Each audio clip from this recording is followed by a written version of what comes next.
வார்த்தைக்கு முக்கியத்துவம் கொடுக்கும் பொழுது, அவருடைய வார்த்தைக்கு அதிகமாக முக்கியத்துவம் கொடுக்கும் பொழுது அவர் நமக்கு அதிகமாக முக்கியத்துவம் கொடுக்குறாரு.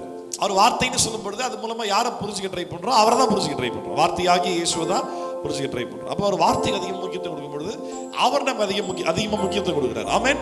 அப்போ நம்ம அவர் அதிகமாக ஃபோக்கஸ் பண்ணும் பொழுது, அவர் அதிகமாக நம்ம துதிக்கும் பொழுது, அவரை உயர்த்தும் பொழுது, அவரை பிரைஸ் பண்ணும் பொழுது, நம்மளுடைய ஏதோ ஆண்டவர் தெரியல நம்ம மனசை பத்தி ஏதோ இருந்தோம் அப்படியே பாடிக்கிட்டு இருக்கோம் அப்படின்ற மாதிரி இருக்கா, இல்லை உண்மையாவே முழு இருதயத்தோடு நல்ல ஃபுல் முயற்சியோடு முழு பலத்தோடு யாரையும் கண்டுக்காம வெக்கமே இல்லாம வெக்கமே இல்லை அப்படின்னா சத்தியமா இல்லை. கர்த்தரை ஆராதிக்கிற காரியத்துல ஒரு வெக்கமும் இல்லை. யாரையும் கண்டுக்காம நம்ம நல்ல கையை தட்டி பாடணுமா, நல்ல ஒரு அலிலியா சொல்லுன்னு தோணுச்சா, யாரு சொல்லனாலும் பரவாயில்ல, தினேஷ் மட்டும் சொல்லு, சத்தமா ஒரு சவுண்டு கேட்டுருணும் தனியா, எல்லாம் திரும்பி பார்க்கணும் என்ன ஆச்சு அவனுக்கு அப்படின்னு. ஒன்றும் ஆகலை, கர்த்தரை துதிக்கிறான், அவ்வளவுதான். ஆமென். ஆமா, நானே கீபோர்டு வாசி சோழனத்தை வந்திருக்கிறேன் வேடிக்கை பார்த்துருப்போம். இல்லை, நம்ம எல்லாம் சேர்ந்து கர்த்தரை ஆராதிக்கிறோம். ஆமென். அப்பப்போ இங்கே 2 வேலை செய்யாது, டக்குன்னு அட்ஜஸ்ட் பண்ணுவேன், டக்குன்னு பாட்டு கிடைக்காது, கொஞ்சம் கஷ்டப்படுவேன், ரிதம் கரெக்டாக வராது, சொதப்புவேன், அப்படியே வேடிக்கை பார்க்கக்கூடாது. என்ன நடக்குது? இல்லை, நான் ஒருத்தர் உட்காந்து எல்லாத்தையும் சமாளிக்கிற கஷ்டம் என்ன மட்டும் தெரியும். எதுக்காக அப்படின்னா நீங்கள் எல்லாரும் சேர்ந்து, அது நானும் சேர்ந்து கர்த்தரை ஆராதிக்கணும் அப்படின்றதுக்காக தான் இவ்வளோ முயற்சிகள், வேற ஒன்றும் இல்லை. அதில் வந்துட்டு அந்த பர்பஸ் வந்துடாதீங்க. நம்ம ஆண்டவரை ஆராதிக்கிறோம், கர்த்தரை துதிக்கிறோம். ஆமென். அல்லேலூயா. ஒரு புது பாடல் நம்ம நீங்க கத்துக்க போறோம். வாக்குத்தத்தங்கள் எல்லாம் இயேசு கிறிஸ்துக்குள்ளதா இருக்கு. எத்தனை பேர் விசுவாசிக்கிறீங்க? எல்லா வாக்குத்தத்தங்களும் நம்ம 1 கொரிந்தியர்ல வாசிக்கிற வாக்குத்தத்தங்கள் எல்லாம் கிறிஸ்து இயேசுக்குள் ஆம் என்றும் ஆமென் என்றும் இருக்கிறது. நீங்க ஒரு வாக்குத்தத்தமா கிளைம் பண்ண வேண்டிய அவசியம் இல்லை. எல்லா வாக்குத்தத்தத்திற்கும் சொந்தக்காரர் இயேசு தான். ஆமென். ஆமா, எல்லா வாக்குத்தத்தத்திற்கும் சொந்தக்காரர் இயேசு தான். அவரை கிளைம் பண்ணியாச்சுன்னா, அவரை பிடிச்சாச்சுன்னா, இது தாங்க ஆண்டவரே அது தாங்க ஆண்டவரே இல்லை, எல்லாவற்றையும் தருவதற்கான ஓனரே நம்ம கூட இருக்கிறார் அப்படின்றப்போ நம்ம இங்க ஒரு ப்ராமிசஸ் தேவையில்லை. ப்ராமிஸ்க்கு சொந்தக்காரர் தான் நமக்கு தேவை. அல்லேலூயா, அல்லேலூயா. பாட போகிறோம். வாக்குத்தத்தங்கள் கிறிஸ்துவுக்குள்ளே ஆம் என்று இருக்கிறது. Very good. வாக்குத்தத்தங்கள் கிறிஸ்துவுக்குள்ளே ஆம் என்று இருக்கிறது. வாக்குத்தத்தங்கள் நம்ம இயேசுவுக்குள்ளே ஆமென் என்றும் இருக்கிறது. பாடுவோமா? ஓகே, ஒரு முறை பாடி காட்டனே. உங்களுக்கு எத்தனை பேருக்கு பாட்டு தெரியும்? தெரியாது. யாருக்குமே தெரியும்? சரி, தெரியுமா? வாக்குத்தத்தங்கள் கிறிஸ்துவுக்குள்ளே ஆம் என்று இருக்கின்றதே. வாக்குத்தத்தங்கள் நம் இயேசுவுக்குள்ளே ஆமென் என்று இருக்கின்றது. ஈஸியா, வாக்குத்தத்தங்கள் கிறிஸ்துவுக்குள்ளே ஆம் என்று இருக்கின்ற. பாடுங்க. வாக்குத்தத்தங்கள் நம் இயேசுவுக்குள்ளே ஆமென் என்று இருக்கின்றதே. அவர் சர்வ வல்ல தேவனாயிருப்பதால் வார்த்தைகள் எல்லாம் நிறைவேறும். அவர் உண்மையுள்ள தேவனாயிருப்பதால் வார்த்தைகள் ஒன்றும் தவறாது. ஆமாம் இல்லையா? அவர் சர்வவல்ல தேவனாயிருப்பதால் வார்த்தைகள் எல்லாம் நிறைவு. அது வார்த்தைகள் எல்லாம் நிறைவேறும் சொல்ற பத்தியா, அதை நம்ம சொல்ல போறது இல்ல. வார்த்தைகள் எல்லாம் நிறைவு. அப்படியே ஒரு பாட்டா பாடு. ஆமா, ஆமா. அவர் உண்மையுள்ள தேவனாய். என்ன பிரச்சனை? வெக்கமா இருக்கா? என்ன பொண்ணு பார்க்காத்திருக்க? என்ன? அவர் உண்மையுள்ள தேவனாயிருப்பதால் வார்த்தைகள் ஒன்றும் தவறாது. மனுஷன்னா கொஞ்சம் ரசனை இருக்கணும். என்னுடைய ஹீரோ, என் ஹஸ்பண்ட். இனி அதை நான் சொன்னது ரொம்ப கஷ்டமாடுறேன். நீங்களா எல்ஜிபிடி கூட பயங்கரமா போயிட்டு இருக்காங்க. ஸ்பிரிச்சுவல் வேர்ட், ஆவிக்குரிய வார்த்தைகள் என்னுடைய மனவாளனாக இருக்கிறார் இல்ல. ஆமா, அவர் ரசிச்சு பாடணும். ஒரு ரசனையோடு அவர் துதிக்கணும். இன்னும் சொல்ல போனா என்ஜாய் பண்ணி பாடணும். நான் சின்ன வயசுல இருந்து எங்க சர்ச்சில், நான் எங்க அப்பா ஈவினிங் சர்வீஸ் நடத்திட்டு இருந்தப்போ எங்க சர்ச்சில் ஒரு பால்காரம்மா, அவங்க வந்து ஒரு பழைய காலத்துல ஞாபகம் ஒரு கேன்ல பாலை தூக்கிட்டு வெயிட்டோட வருவாங்க. வந்து பால் கத்திட்டு மொண்டு எல்லாரும் ஊத்திட்டு போவாங்க.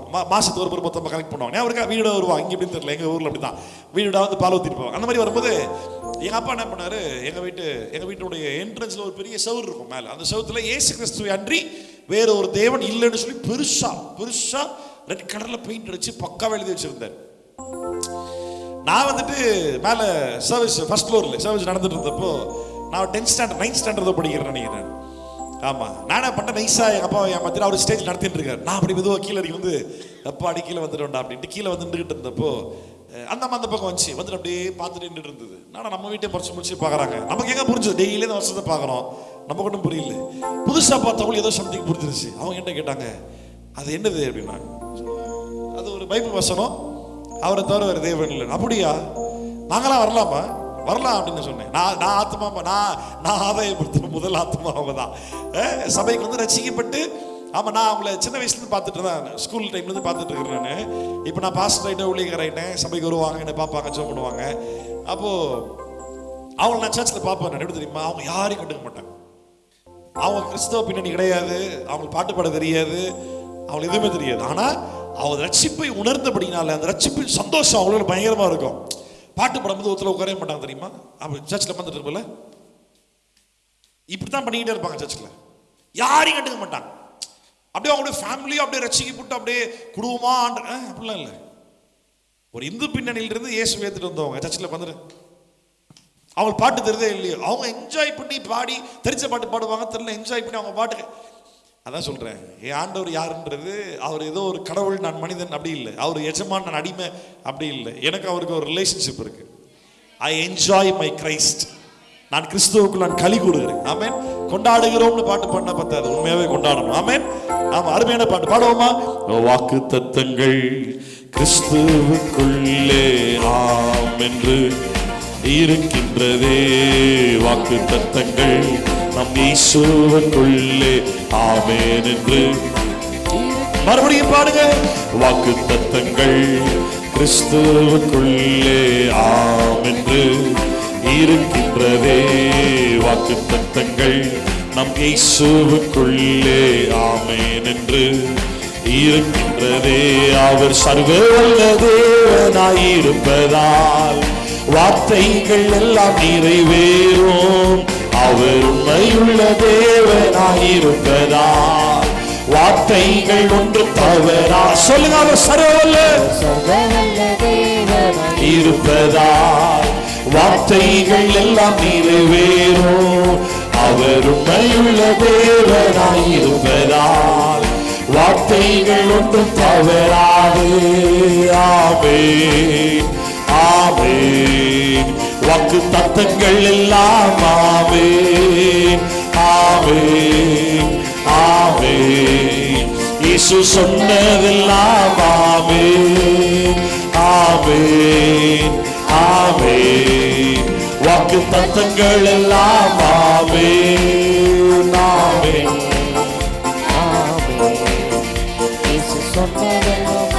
ஆமென். ஸ்டான்ஸா கவனிங்க. செத்து போனதா சாராளின் கர்ப்பத்தை உயிர்ப்பித்தது.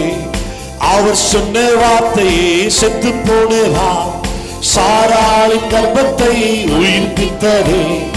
அவர் சொன்ன வார்த்தையை குறித்த காலத்திலே அவர் வார்த்தை நிறைவேறிற்றே.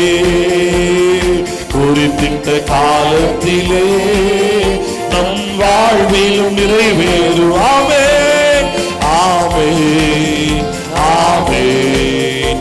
வாக்கு தத்தங்கள் எல்லாம் ஆமென், ஆமென், ஆமென். இயேசு சொன்னதெல்லாம் ஆமென். பாடுங்க, ஆமென், ஆமென், ஆமென். வாக்கு தத்தங்கள் எல்லாம் ஆமென், ஆமென், ஆமென், ஆமென். இயேசு சொன்னதெல்லாம் ஆமென். துரத்தப்பட்ட தாவீது தலையை உயர்த்தியது. அவர் சொன்ன வார்த்தையே துரத்தப்பட்ட தாவீது தலையை உயர்த்தியது. அவர் சொன்ன வார்த்தையை குறித்திட்ட காலத்திலே அவர் வார்த்தை நிறைவேறிற்றே. குறிப்பிட்ட காலத்திலே நம் வாழ்விலும் நிறைவேறுமே. பாடுவாமே, ஆமென், ஆமென். வாக்கு தத்தங்கள் எல்லாம் ஆமென். பாடுவாமே, ஆமென், ஆமென். அவர் சொன்னதெல்லாம் ஆமென். மறுபடியும் ஆமென், ஆமென், ஆமென். வாக்கு தத்தங்கள் எல்லாம் ஆமென், ஆமென், ஆமென். இயேசு சொன்னதெல்லாம் இடிக்கப்பட்ட யோசேப்பின் வாழ்வை கட்டுவித்தரே. அவர் சொன்ன வார்த்தையே இடிக்கப்பட்ட யோசேப்பின் வாழ்வை கட்டுவித்தரே. அவர் சொன்ன வார்த்தையை குறித்திட்ட காலத்திலே அவர் வார்த்தை நிறைவேறிற்றே. குறிப்பிட்ட காலத்திலே நம் வாழ்விலும் நிறைவேறுமே. ஆமென், ஆமென். வாக்கு தத்தங்கள் எல்லாம் சேர்ந்து சொல்லுதாவே. இயேசு சொன்னதெல்லாம் ஆமென், ஆமென், ஆமென், ஆமென். வாக்கு தத்தங்கள் எல்லாம் ஆமென், ஆமென், ஆமென்.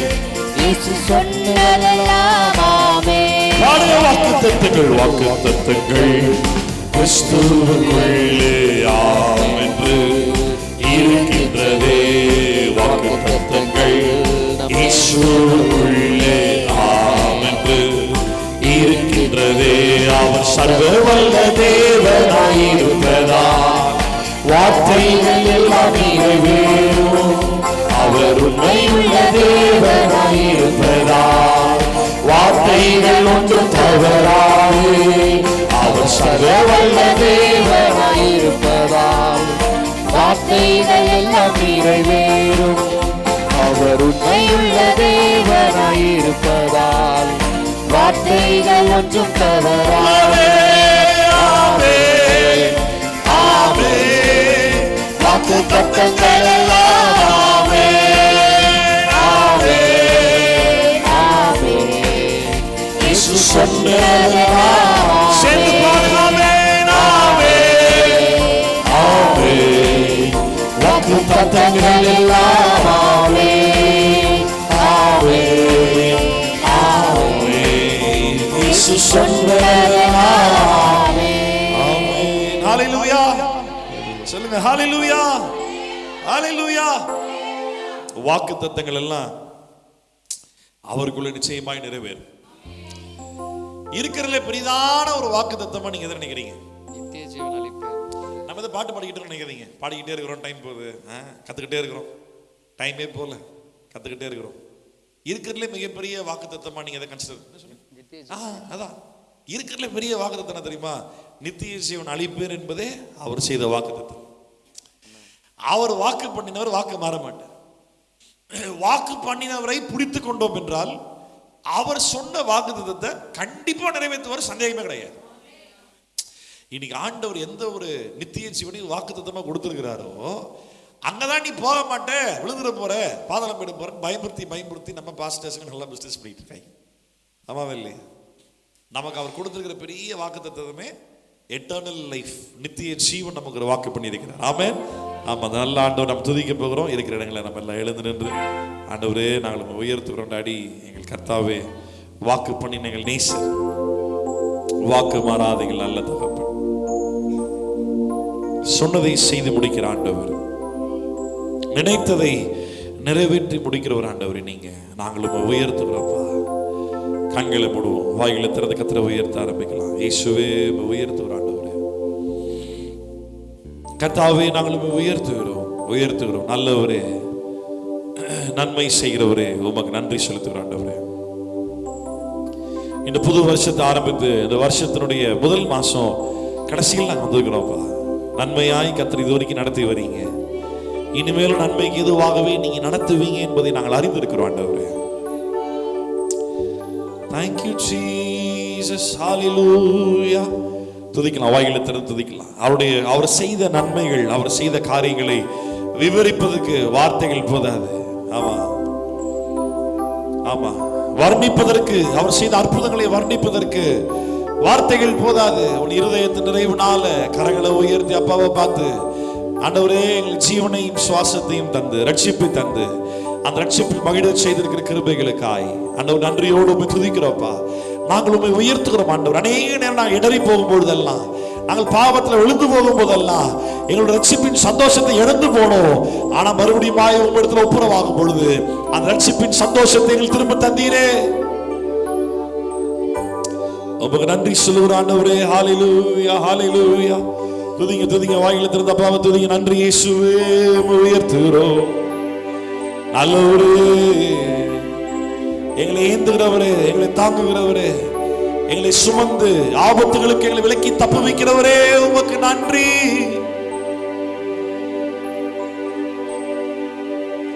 நீர் நல்லவரே, சர்வ வல்லவரே, உம் கரங்கள் என் ஆதாரமே. நீர் நல்லவரே, சர்வ வல்லவரே, உம் கரங்கள் என் ஆதாரமே. விவரிக்க முடியாத அதிசயங்கள் செய்பவரே, வர்ணிக்க முடியாத அற்புதங்கள் செய்பவர். கரங்களை உயர்த்தி. விவரிக்க முடியாத அற்புதங்கள் செய்பவரே, வர்ணிக்க முடியாத அற்புதங்கள் செய்பவரே, நீர் நல்லவரே, சர்வ வல்லவரே, உம் கரங்கள் என் ஆதாரமே. எத்தனை பேர் ஆண்டவரை துதிக்கிறீர்கள்? கரங்களை உயர்த்தி சொல்லுங்க. நல்லவரே, சர்வ வல்லவரே, உம் கரங்கள் என் ஆதாரமே. ஏந்தி நீர், தாங்கி நீர், உயர்த்தி நீர், தப்புவித்தி. ஏந்தி நீர், தாங்கி நீர், உயர்த்தி நீர், தப்புவித்தி. தகுதியே இல்லை இந்த உயர்வுகள் எனக்கு, மிகுதியான கிருபை காரணம் அதற்கு. தகுதியே இல்லை இந்த உயர்வுகள் எனக்கு, மிகுதியான கிருபை காரணம். கரங்களை உயர்த்தி சொல்லுங்க. நீ நல்லவர், வல்லவரே. ஓ, கரத்தின் கிரியைகளுக்கு நாங்கள் தான் ஆதாரம். ஆதாரமே சொல்லுங்க. நீ நல்லவரே,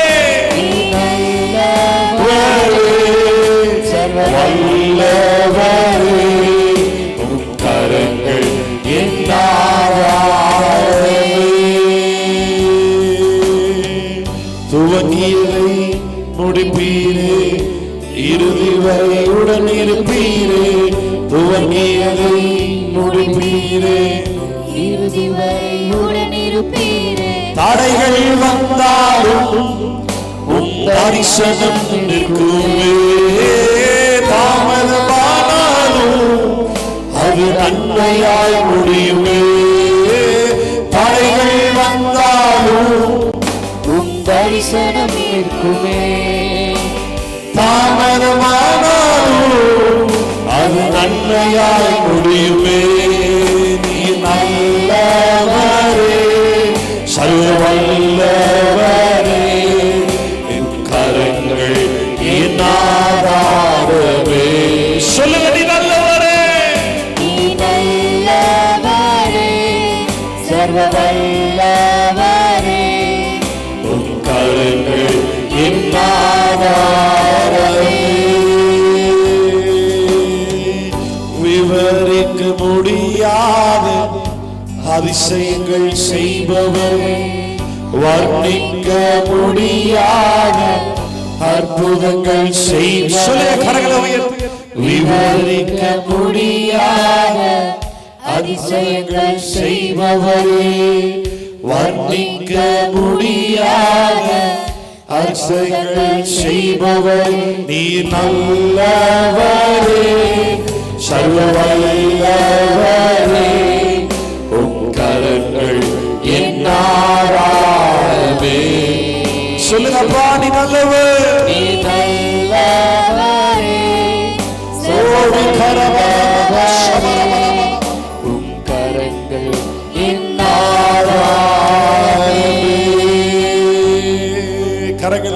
உயர்த்தி அப்பாவை பார்த்து சொல்லுங்க, ஆண்டவரே நீ நல்லவர், எங்கள் இயேசுவே நீ நல்லவர்.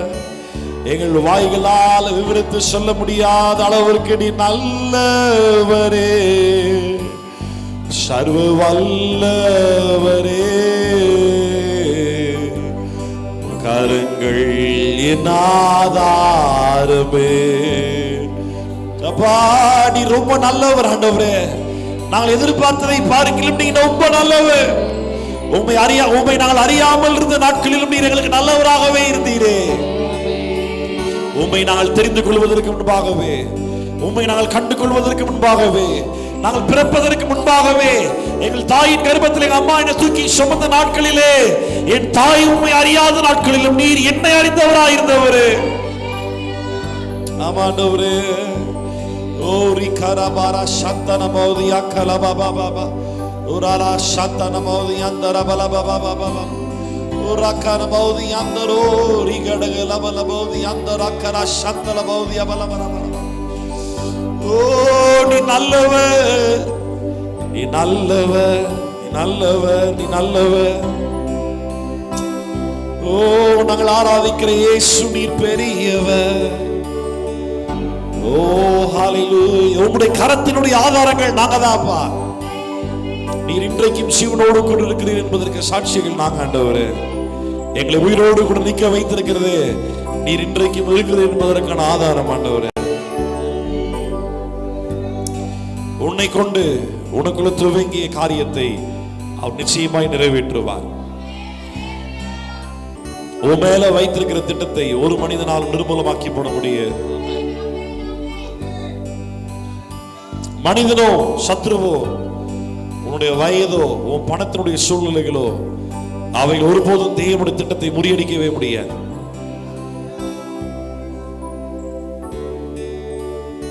யாரெல்லாம் உண்மையா ஆண்டவர் கையில ஒப்பு கொடுக்குறீங்களோ அவங்களெல்லாம் பயன்படுத்த கர்த்தர் வல்லவராக இருக்கிறார். எஸ், அவரால கூடாத காரியம் ஒன்றுமே இல்லை. ஆமா, அப்பாவை பார்த்து சொல்லுங்க, ஆண்டவரே நீ ரொம்ப நல்லவர்,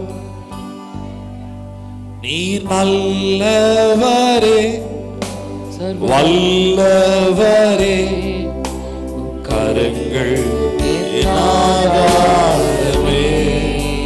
சொல்லுங்க, நீ நல்லவர், நல்லவரே, வல்லவரே, உம் கரங்கள் என் ஆதாரமே. துவங்கியதை முடிப்பீரே, இறுதி வரை உடன் இருப்பீரே. துவங்கியதை முடிப்பீரே, இறுதி வரை உடன் இருப்பீரே. தடைகள் வந்தாலும் உம் தரிசனம் இருக்குமே. தாமதமானாலும் அது நன்மையாய் முடியுமே. தடைகள் வந்தாலும் தரிசனம் யாரும் தடுக்க முடியாது. தாமதமானாலும் அது நன்மையாய் முடியுமே. கரங்களை உயர்த்தி நல்லவரே, சர்வ வல்லவரே, உம் கரங்கள் என் ஆதாரமே. நீ நல்லவரே, சர்வ வல்லவரே. சொல்லுங்க, கரங்கள் எங்களுக்கு ஆதாரம்.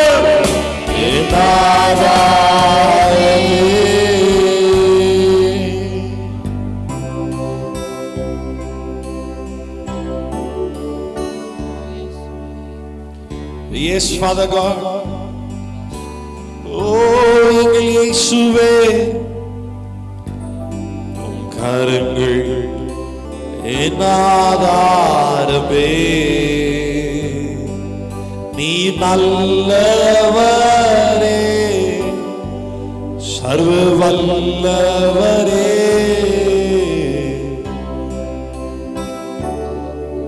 உம் கரங்கள் என் ஆதாரமே.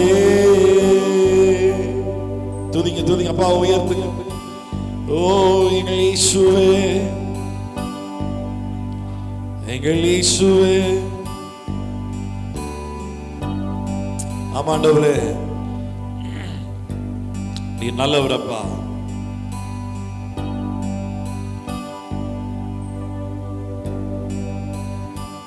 S Jesus. சத்துருக்கள் நமக்கு விரோதமாய் வரும் பொழுது ஆவியான் நமக்காய் கொடி பிடிக்கிறார் என்று சொல்லி வேதத்தில் வாசிக்கிறோம். அவர்களை பாதுகாக்கிற தேவனாக இருக்கிறார். அவருடைய கோழி ஒரு குஞ்சு அதை பாதிப்பு வரும்பொழுது அது தம்முடைய சிறகுகளால் மறைத்துக் கொள்ளுகிறது போல அவர் தம்முடைய கல்வாரி சிலுவை நிழலினால நம்மை அவர் நிழலுக்குள்ளாக நம்மை மறைத்துக் கொள்ளுகிற தேவனாக இருக்கிறார். அவரை போல நீ ஏன் நினைச்சாலும் நீ உன்னை பாதுகாத்துக் கொள்ள முடியாது. ஆமா, நீ ஏன் நினைச்சாலும் உன்னை பாதுகாத்துக் கொள்ள முடியாது. ஆனா என் ஆண்டவர் பாதுகாத்தார்னா ஒரு மனிதனாலும் உன்னை தொட முடியாது. ஆமா, ஆண்டவர் தான் சொன்னார், உன்னை தொடுகிறவன் என் கண்மணியை தொடுகிறான். அது ஒருபோதும் அனுமதிக்கவே மாட்டார். ஆமா, அப்படி அனுமதிச்சாலும் ஒரு சில காரணங்கள் இருக்கும். அது வழியாய் கடந்து கூட்டி செல்லும் பொழுதும் கூட அவர் நம்மோடு கூட இருக்கிறார். அவர் நம்மை விட்டு விலகிறதே கிடையாது.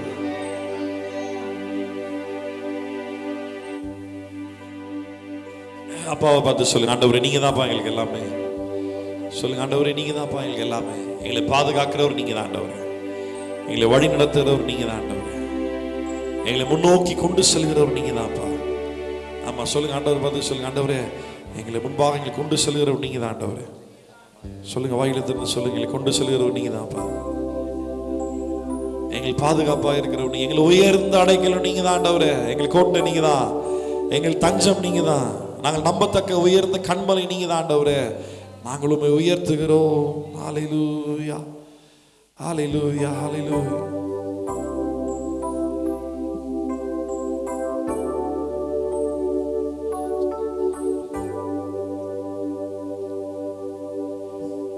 மறைவிடமே ஆராதனை, உறைவிடமே உமக்கு ஆராதனை, அடைக்கலமே ஆராதனை, உறைவிடமே உமக்கு ஆராதனை, ஆராதனை உமக்கு ஆராதனை. என்னை ஆதரிக்கும் இயேசுவே ஆராதனை, ஆராதனை உமக்கு ஆராதனை. என்னை நேசிக்கும் இயேசுவே ஆராதனை. சிறகுகளின் நிழல் தனிலே நான் நம்பி இளைப்பாறுவே. நீ துணையா இருப்பதனால் நான் என்றும் இளைப்பாறுவே. கண்மணி போலே காப்பவரை நான் நம்பி இளைப்பாறுவே. கண்ணுறங்காமல் காப்பவரை நான் நம்பி இளைப்பாறுவே. மறைவிடமே ஆராதனை, உறைவிடமே உமக்கு ஆராதனை, அடைக்கலமே ஆராதனை, புகலிடமே உமக்கு ஆராதனை, ஆராதனை உமக்கு ஆராதனை. நேசிக்கும் இயேசுவே ஆராதனை, ஆராதனை உமக்கு ஆராதனை. ஆதரிக்கும் இயேசுவே ஆராதனை. பக்கத்தில் 1000 பேர் விழுந்தாலும் என்னை அணுகாமல் காப்பவரே. வல பக்கத்தில் 10,000 விழுந்தாலும் என்னை அணுகாமல் காப்பவரே. அடைக்கலமான தாபரமே என்னை அணுகாமல் காப்பவரே, அடைக்கலமான என் தாவரமே, என்னை அணுகாமல் காப்பவரே. ரெண்டு கரங்களை உயர்த்தி மறைவிடவே, மறைவிடவே ஆராதனை, உறைவிடவே உமக்கு ஆராதனை. அடைக்கலமே, அடைக்கலமே ஆராதனை, உறைவிடவே உமக்கு ஆராதனை, ஆராதனை உமக்கு ஆராதனை, என்னை நேசிக்கும் இயேசுவே ஆராதனை, ஆராதனை உமக்கு ஆராதனை, என்னை ஆதரிக்கும் இயேசுவே ஆராதனை. தலைக்கு மேல ரெண்டு கரங்களை உயர்த்தி வாய்களை திறந்த பார்த்து சொல்லி, ஆண்டவரே உம்மை ஒருவரையே நாங்கள் ஆராதிப்போம். ஆண்டவரே என்றென்றைக்கும் உம்மை ஒருவரையே நாங்கள் ஆராதிப்போம். நீர்தாப்பா எங்கள் மறைவிடம், நீர்தான் ஆண்டவரே என்ற உறைவிடம், நீர்தான் ஆண்டவரே எங்களுடைய அடைக்கலம். உம்மை ஒருவரே நாங்கள் ஆராதிப்போம். Yes Lord, hallelujah. நீர் பரிசுத்தத்தில் சிறந்தவராய் இருந்தாலும் கூட ஆண்டவரே நீர் எங்கள் மேல் பாராட்டு இரக்கங்களுக்காய், ஆண்டவரே நீருடைய பரிசுத்தத்தில் வைராக்கியம் உள்ளவராய் இருந்தாலும் கூட நீர் எங்கள் மேல காட்டின கிருபைகளுக்காய் நாங்களும் நன்றி சொல்றோம் ஆண்டவரே. Yes Lord, hallelujah. சொல்லுங்க, மறைவிடமே ஆராதனை, உறைவிடமே உமக்கு ஆராதனை, அடைக்கலமே, அடைக்கலமே ஆராதனை, புகழிடமே உமக்கு ஆராதனை. சொல்லுங்க, மறைவிடமே, மறைவிடமே இயேசுவே ஆராதனை, உறைவிடமே, உறைவிடமே உமக்கு ஆராதனை, அடைக்கலமே, அடைக்கலமே உமக்கு ஆராதனை, புகலிடமே உமக்கு ஆராதனை, ஆராதனை உமக்கு ஆராதனை, என்னை நேசிக்கும் இயேசுவே ஆராதனை, ஆராதனை உமக்கு ஆராதனை, என்னை ஆதரிக்கும் இயேசுவே ஆராதனை.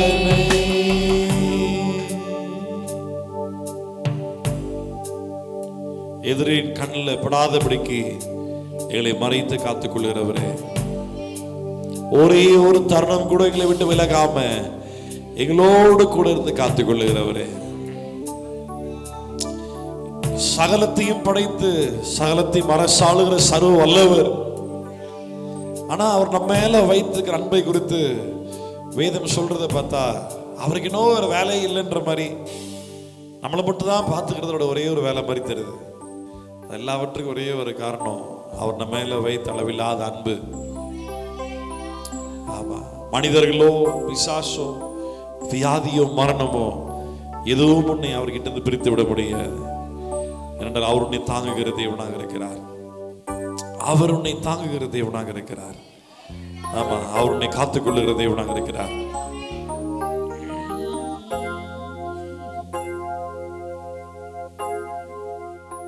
அவரால் கூடாத காரியம் ஒன்றும் இல்லை.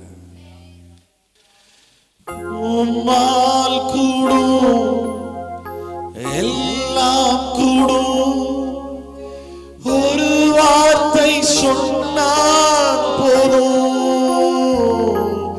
ஐயா உம்மால் கூடும் எல்லாம் கூடும், ஒரு வார்த்தை சொன்னால் போதும்.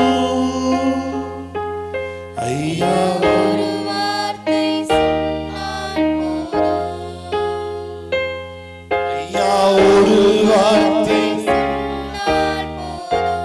கரங்களை உயர்த்தி என் விண்ணப்பத்தை கேட்பவரே, என் கண்ணீரை காண்பவரே, சுகம் தருபவரே, ஸ்தோத்திரம் ஏசையா, என் விண்ணப்பத்தை கேட்பவர். சொல்லுங்க, கண்ணீரை காண்பவரே. கரங்களை உயர்த்தி சுகம். இதை பாடும்போது உங்களுக்கு தெய்வீக சுகம் உண்டாகட்டும். இயேசுவின் நாமத்தில் ஒரு சுகம் உண்டாகட்டும். ஸ்தோத்திரம் ஏசையா. கரங்களை உயர்த்தி சொல்லுங்க, உம்மால் கூடும் எல்லாம் கூடும், ஒரு வார்த்தை சொன்னால் போதும். உம்மால் கூடும் எல்லாம் கூடும், ஒரு வார்த்தை சொன்னால் போதும். ஐயா, ஒரு வார்த்தை சொன்னால் போதும்.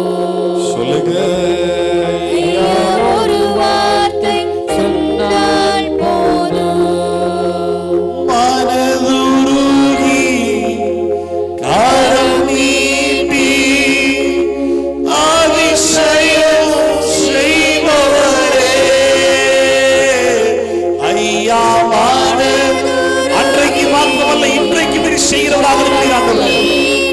இன்றைக்கு கரத்தை நீட்டி அற்புதங்களையும் அதிசயம் செய்வது உமக்கு லேசான காரியம். ஐயா, அதிசயம் செய்பவரே, ஐயா, அதிசயம் செய்பவரே, என் விண்ணப்பத்தை கேட்பவரே, என் கண்ணீரை காண்பவரே, சொல்லுங்க, சுகம் தருபவரே, தருபவரே. நன்றி அப்பா. ஸ்தோத்திரம் ஏசையா. சபையாராய் சேர்ந்து விண்ணப்பத்தை எங்கள் கண்ணீரை எல்லாம் காண்பவரே, சுகம் தருபவரே, ஸ்தோத்திரம் ஏசையா. அவர் நம்முடைய கண்ணீரை காண்கிற சாதாரண ஒரு தேவன் மாத்திரமல்ல, அவர் நம்முடைய மனவாளனாக இருக்கிறார். ஆமா, அவருடைய மனவாளனாக இருக்கிறார். அவர் மனவாளனுடைய நாமத்தை சொன்னா போதும் வாழ்க்கையில அற்புதம் நடக்கும். அந்த இயேசுன்ற பேரை சொன்னா போதும் வாழ்க்கையில விடுதலை நடக்கும். அந்த நாமத்தை சொன்னா போதும் பிசாசுகள் நடுநடுங்கும். அசுத்த ஆவிகள் புறப்பட்டு செல்லும் அந்த நாமத்திற்கு. எல்லா நாவுகளும் அறிக்கை செய்ய நாமம் இயேசு என்ற நாமம்.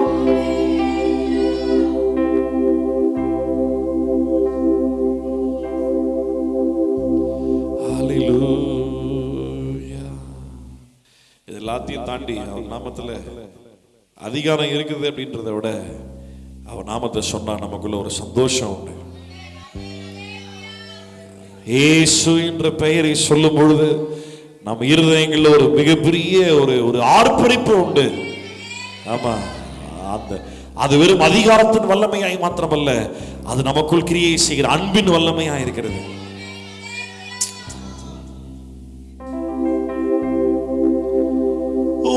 நாமம் சொல்ல சொல்ல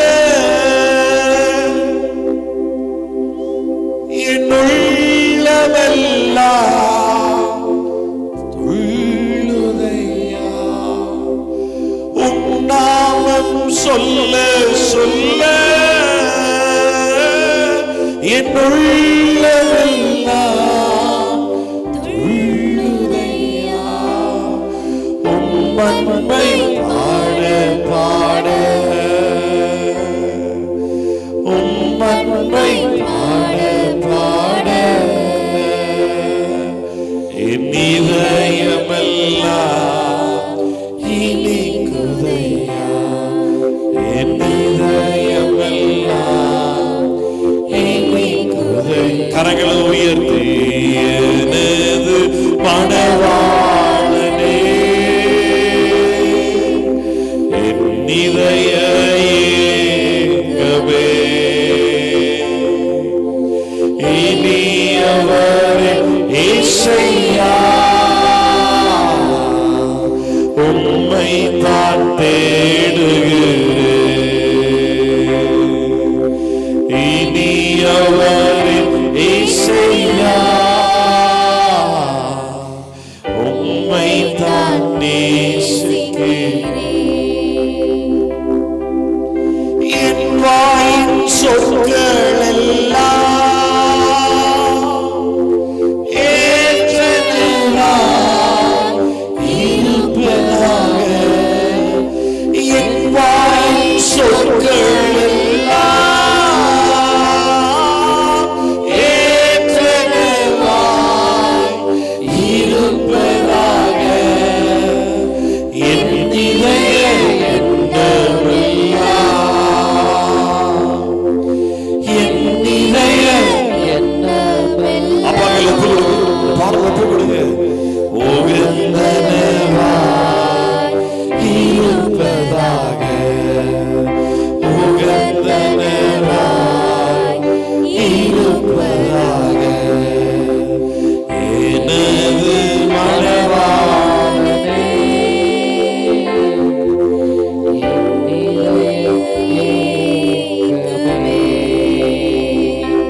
சொல்லுங்க, உம்மை தான் நேசிக்கிறேன்.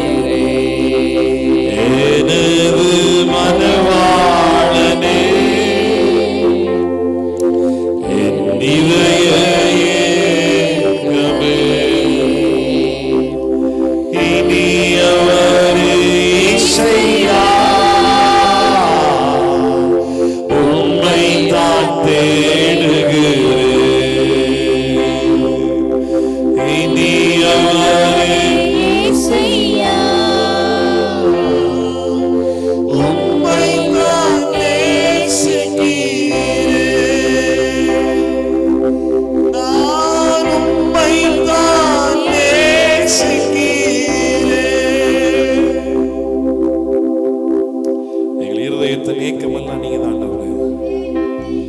வாயில் இருந்து வரக்கூடிய சொற்கள் உமக்கு பிரியமாக இருக்கட்டும்.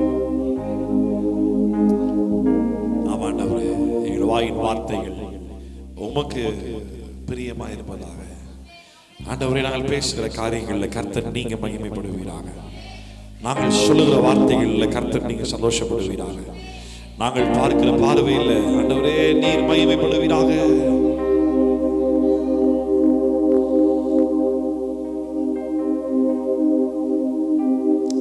ஆண்டவருடைய கரங்கள்ல அர்ப்பணித்து இந்த ஆராதனை முடிக்கலாம். சொல்லுங்க, கடைசி வரைக்கும் உமக்காக நாங்க வாழ்வோம் ஆண்டவரே. சுவாசம் நின்று போகும் வரைக்கும் நாமத்தை மட்டுமே சொல்லணும். மூச்சு சுவாசம் உள்ள நாட்கள் எல்லாம் இயேசுன்ற வார்த்தை மட்டுமே நாங்கள் வணங்கணும்.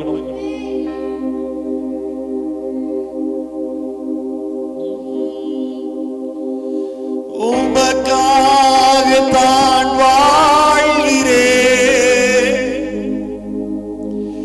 உம்மை தான் நேசிக்கிறேன்.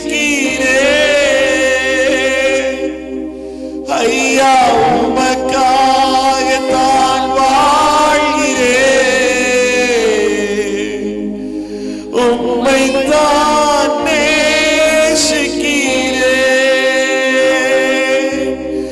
அழைத்தீரே உம் சேவைக்கு. சொல்லுங்கள், அழைத்தீரே சேவை. சொல்லுங்க, அதை நான் மறப்பேனோ, அதை நான் மறப்பேனோ. எஜமானனே எஜமானனே என் இயேசு ராஜனே அப்பா உம் சந்நிதியில் ஆக மகிழ்ந்து களி கூறுவே இயேசு அப்பா உம் சந்நிதியில் ஆக மகிழ்ந்து களி கூறுவே எப்போது உம்மை காண்பே எப்போது உம்மை காண்பே எங்குதையா என் எங்குதையா என் இதயம் எஜமானனே என் இயேசு ராஜனே எஜமானனே என் இயேசு ராஜனே என்னமெல்லாம் ஏக்கமெல்லாம் உம் சித்தம் செய்வதுதானே. ஆண்டவரை பார்த்து சொல்லுங்க, உண்மையா சொல்லுங்க. என் எண்ணமெல்லாம் ஏக்கமெல்லாம் உம் சித்தம் செய்வதுதானே. எஜமானனே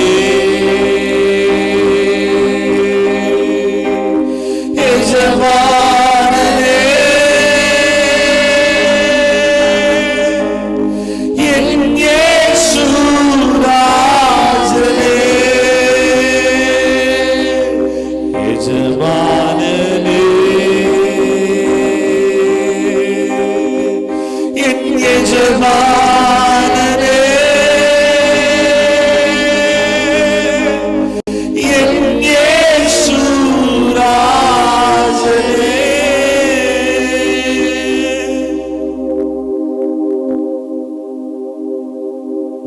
நாங்கள் உம்மை துதிக்கிறோம் ஆண்டவரே. எங்கள் எஜமான நீங்க தான், எங்கள் நாயகன் நீங்க தான் ஆண்டவரே, எங்கள் மனவாளன் நீங்க தான். உமக்கு ஒருவருக்கே சகல மகிமை நாங்கள் செலுத்துகிறோம். கணத்திற்குரியவர் நீர், மகிமைக்கு பாத்திரர் நீர். அற்பமான மனிதர்களாகி எங்களிடத்துல இவ்வளவு பெரிய ஆண்டவர் நீர் பேசுறீங்க அப்படின்னா அது எவ்வளவு விசேஷமான ஒரு காரியம் ஆண்டவர். இந்த வேளையில் உங்களுடைய சமூகத்தில் நாங்கள் அறிக்கை செய்கிறோம் ஆண்டவரே, நீர் எங்களோடு பேசுகிற காரியத்தை நாங்கள் ஒருபோது அலட்சியப்படுத்துகிறது இல்லை ஆண்டவரே. நீர் எங்களோடு பேசும்பொழுது கர்த்தாவே, நாங்கள் எல்லா விதமான கனத்தோடும் மரியாதையோடும் நாங்கள் அதை கவனிக்கிறோம்.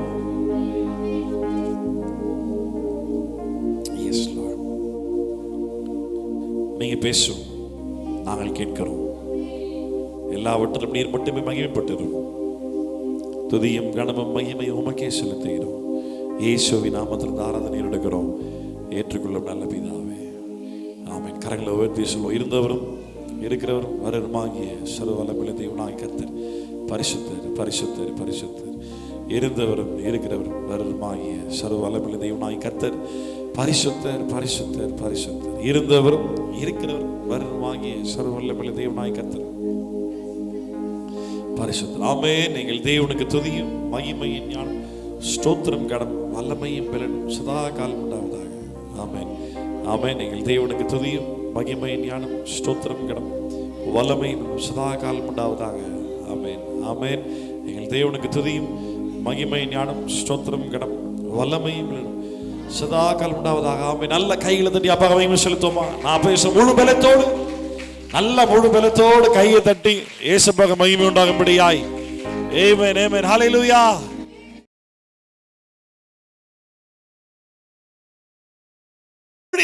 யாரால ஊழியம் பண்ணிடலாமா? முடியாது. ரட்சிக்கப்பட்ட எல்லாரும் ஊழியம் பண்ணணுமா? பண்ணணும். ரட்சிக்கப்பட்ட எல்லாருமே ஊழியம் பண்ண முடியுமா? முடியாது. ஊழியம் செய்வதற்கு குவாலிட்டி வேணும், தகுதி வேணும். ஆமென்.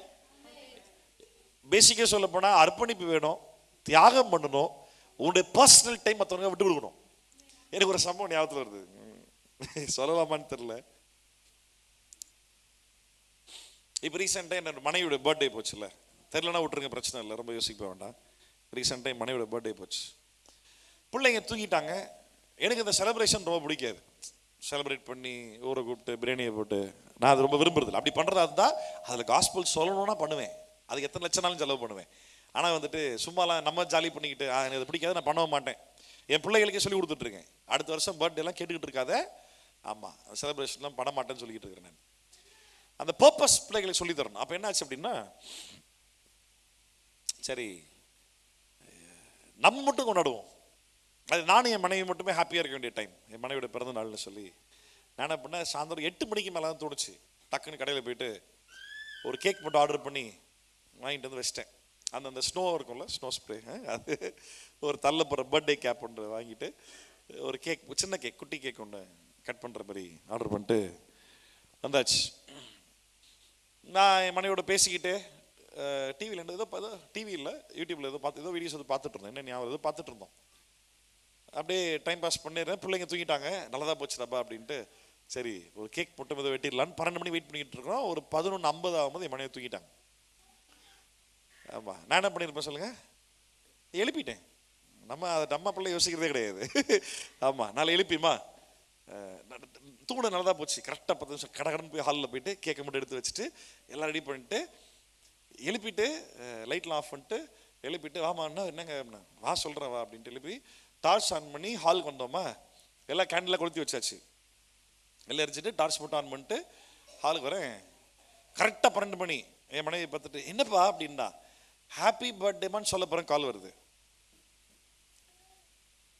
விஷ் பண்ணுறதுக்கு கூப்பிட்றாங்களா இல்லை இப்போ ஏதாவது பிரச்சனையா? எனக்கு இப்போ பர்த்டே விஷ் பண்ணவா? உண்மையாக சொல்ல போனால் கேண்டில் பாதி எரிஞ்சிருச்சு. ஒரு 6 கேண்டில் வச்சேன், குட்டி குட்டி கேண்டில், பாதி எரிஞ்சிருச்சு. எனக்கு நான் இப்போ எடுக்க சரி பரவாயில்ல, என்ன பெரிய செலிப்ரேஷன், என்ன பெரிய பர்த்டே, பார்த்துக்கலாம் அப்படின்ட்டு ஃபோன் கால் அட்டன் பண்ணி ஹலோ அப்படின்னேன். பாஸ்டர் வீட்டில் ஒரே பிரச்சனை பாஸ்டர் ஸ்டார்ட் பண்ணது தான்.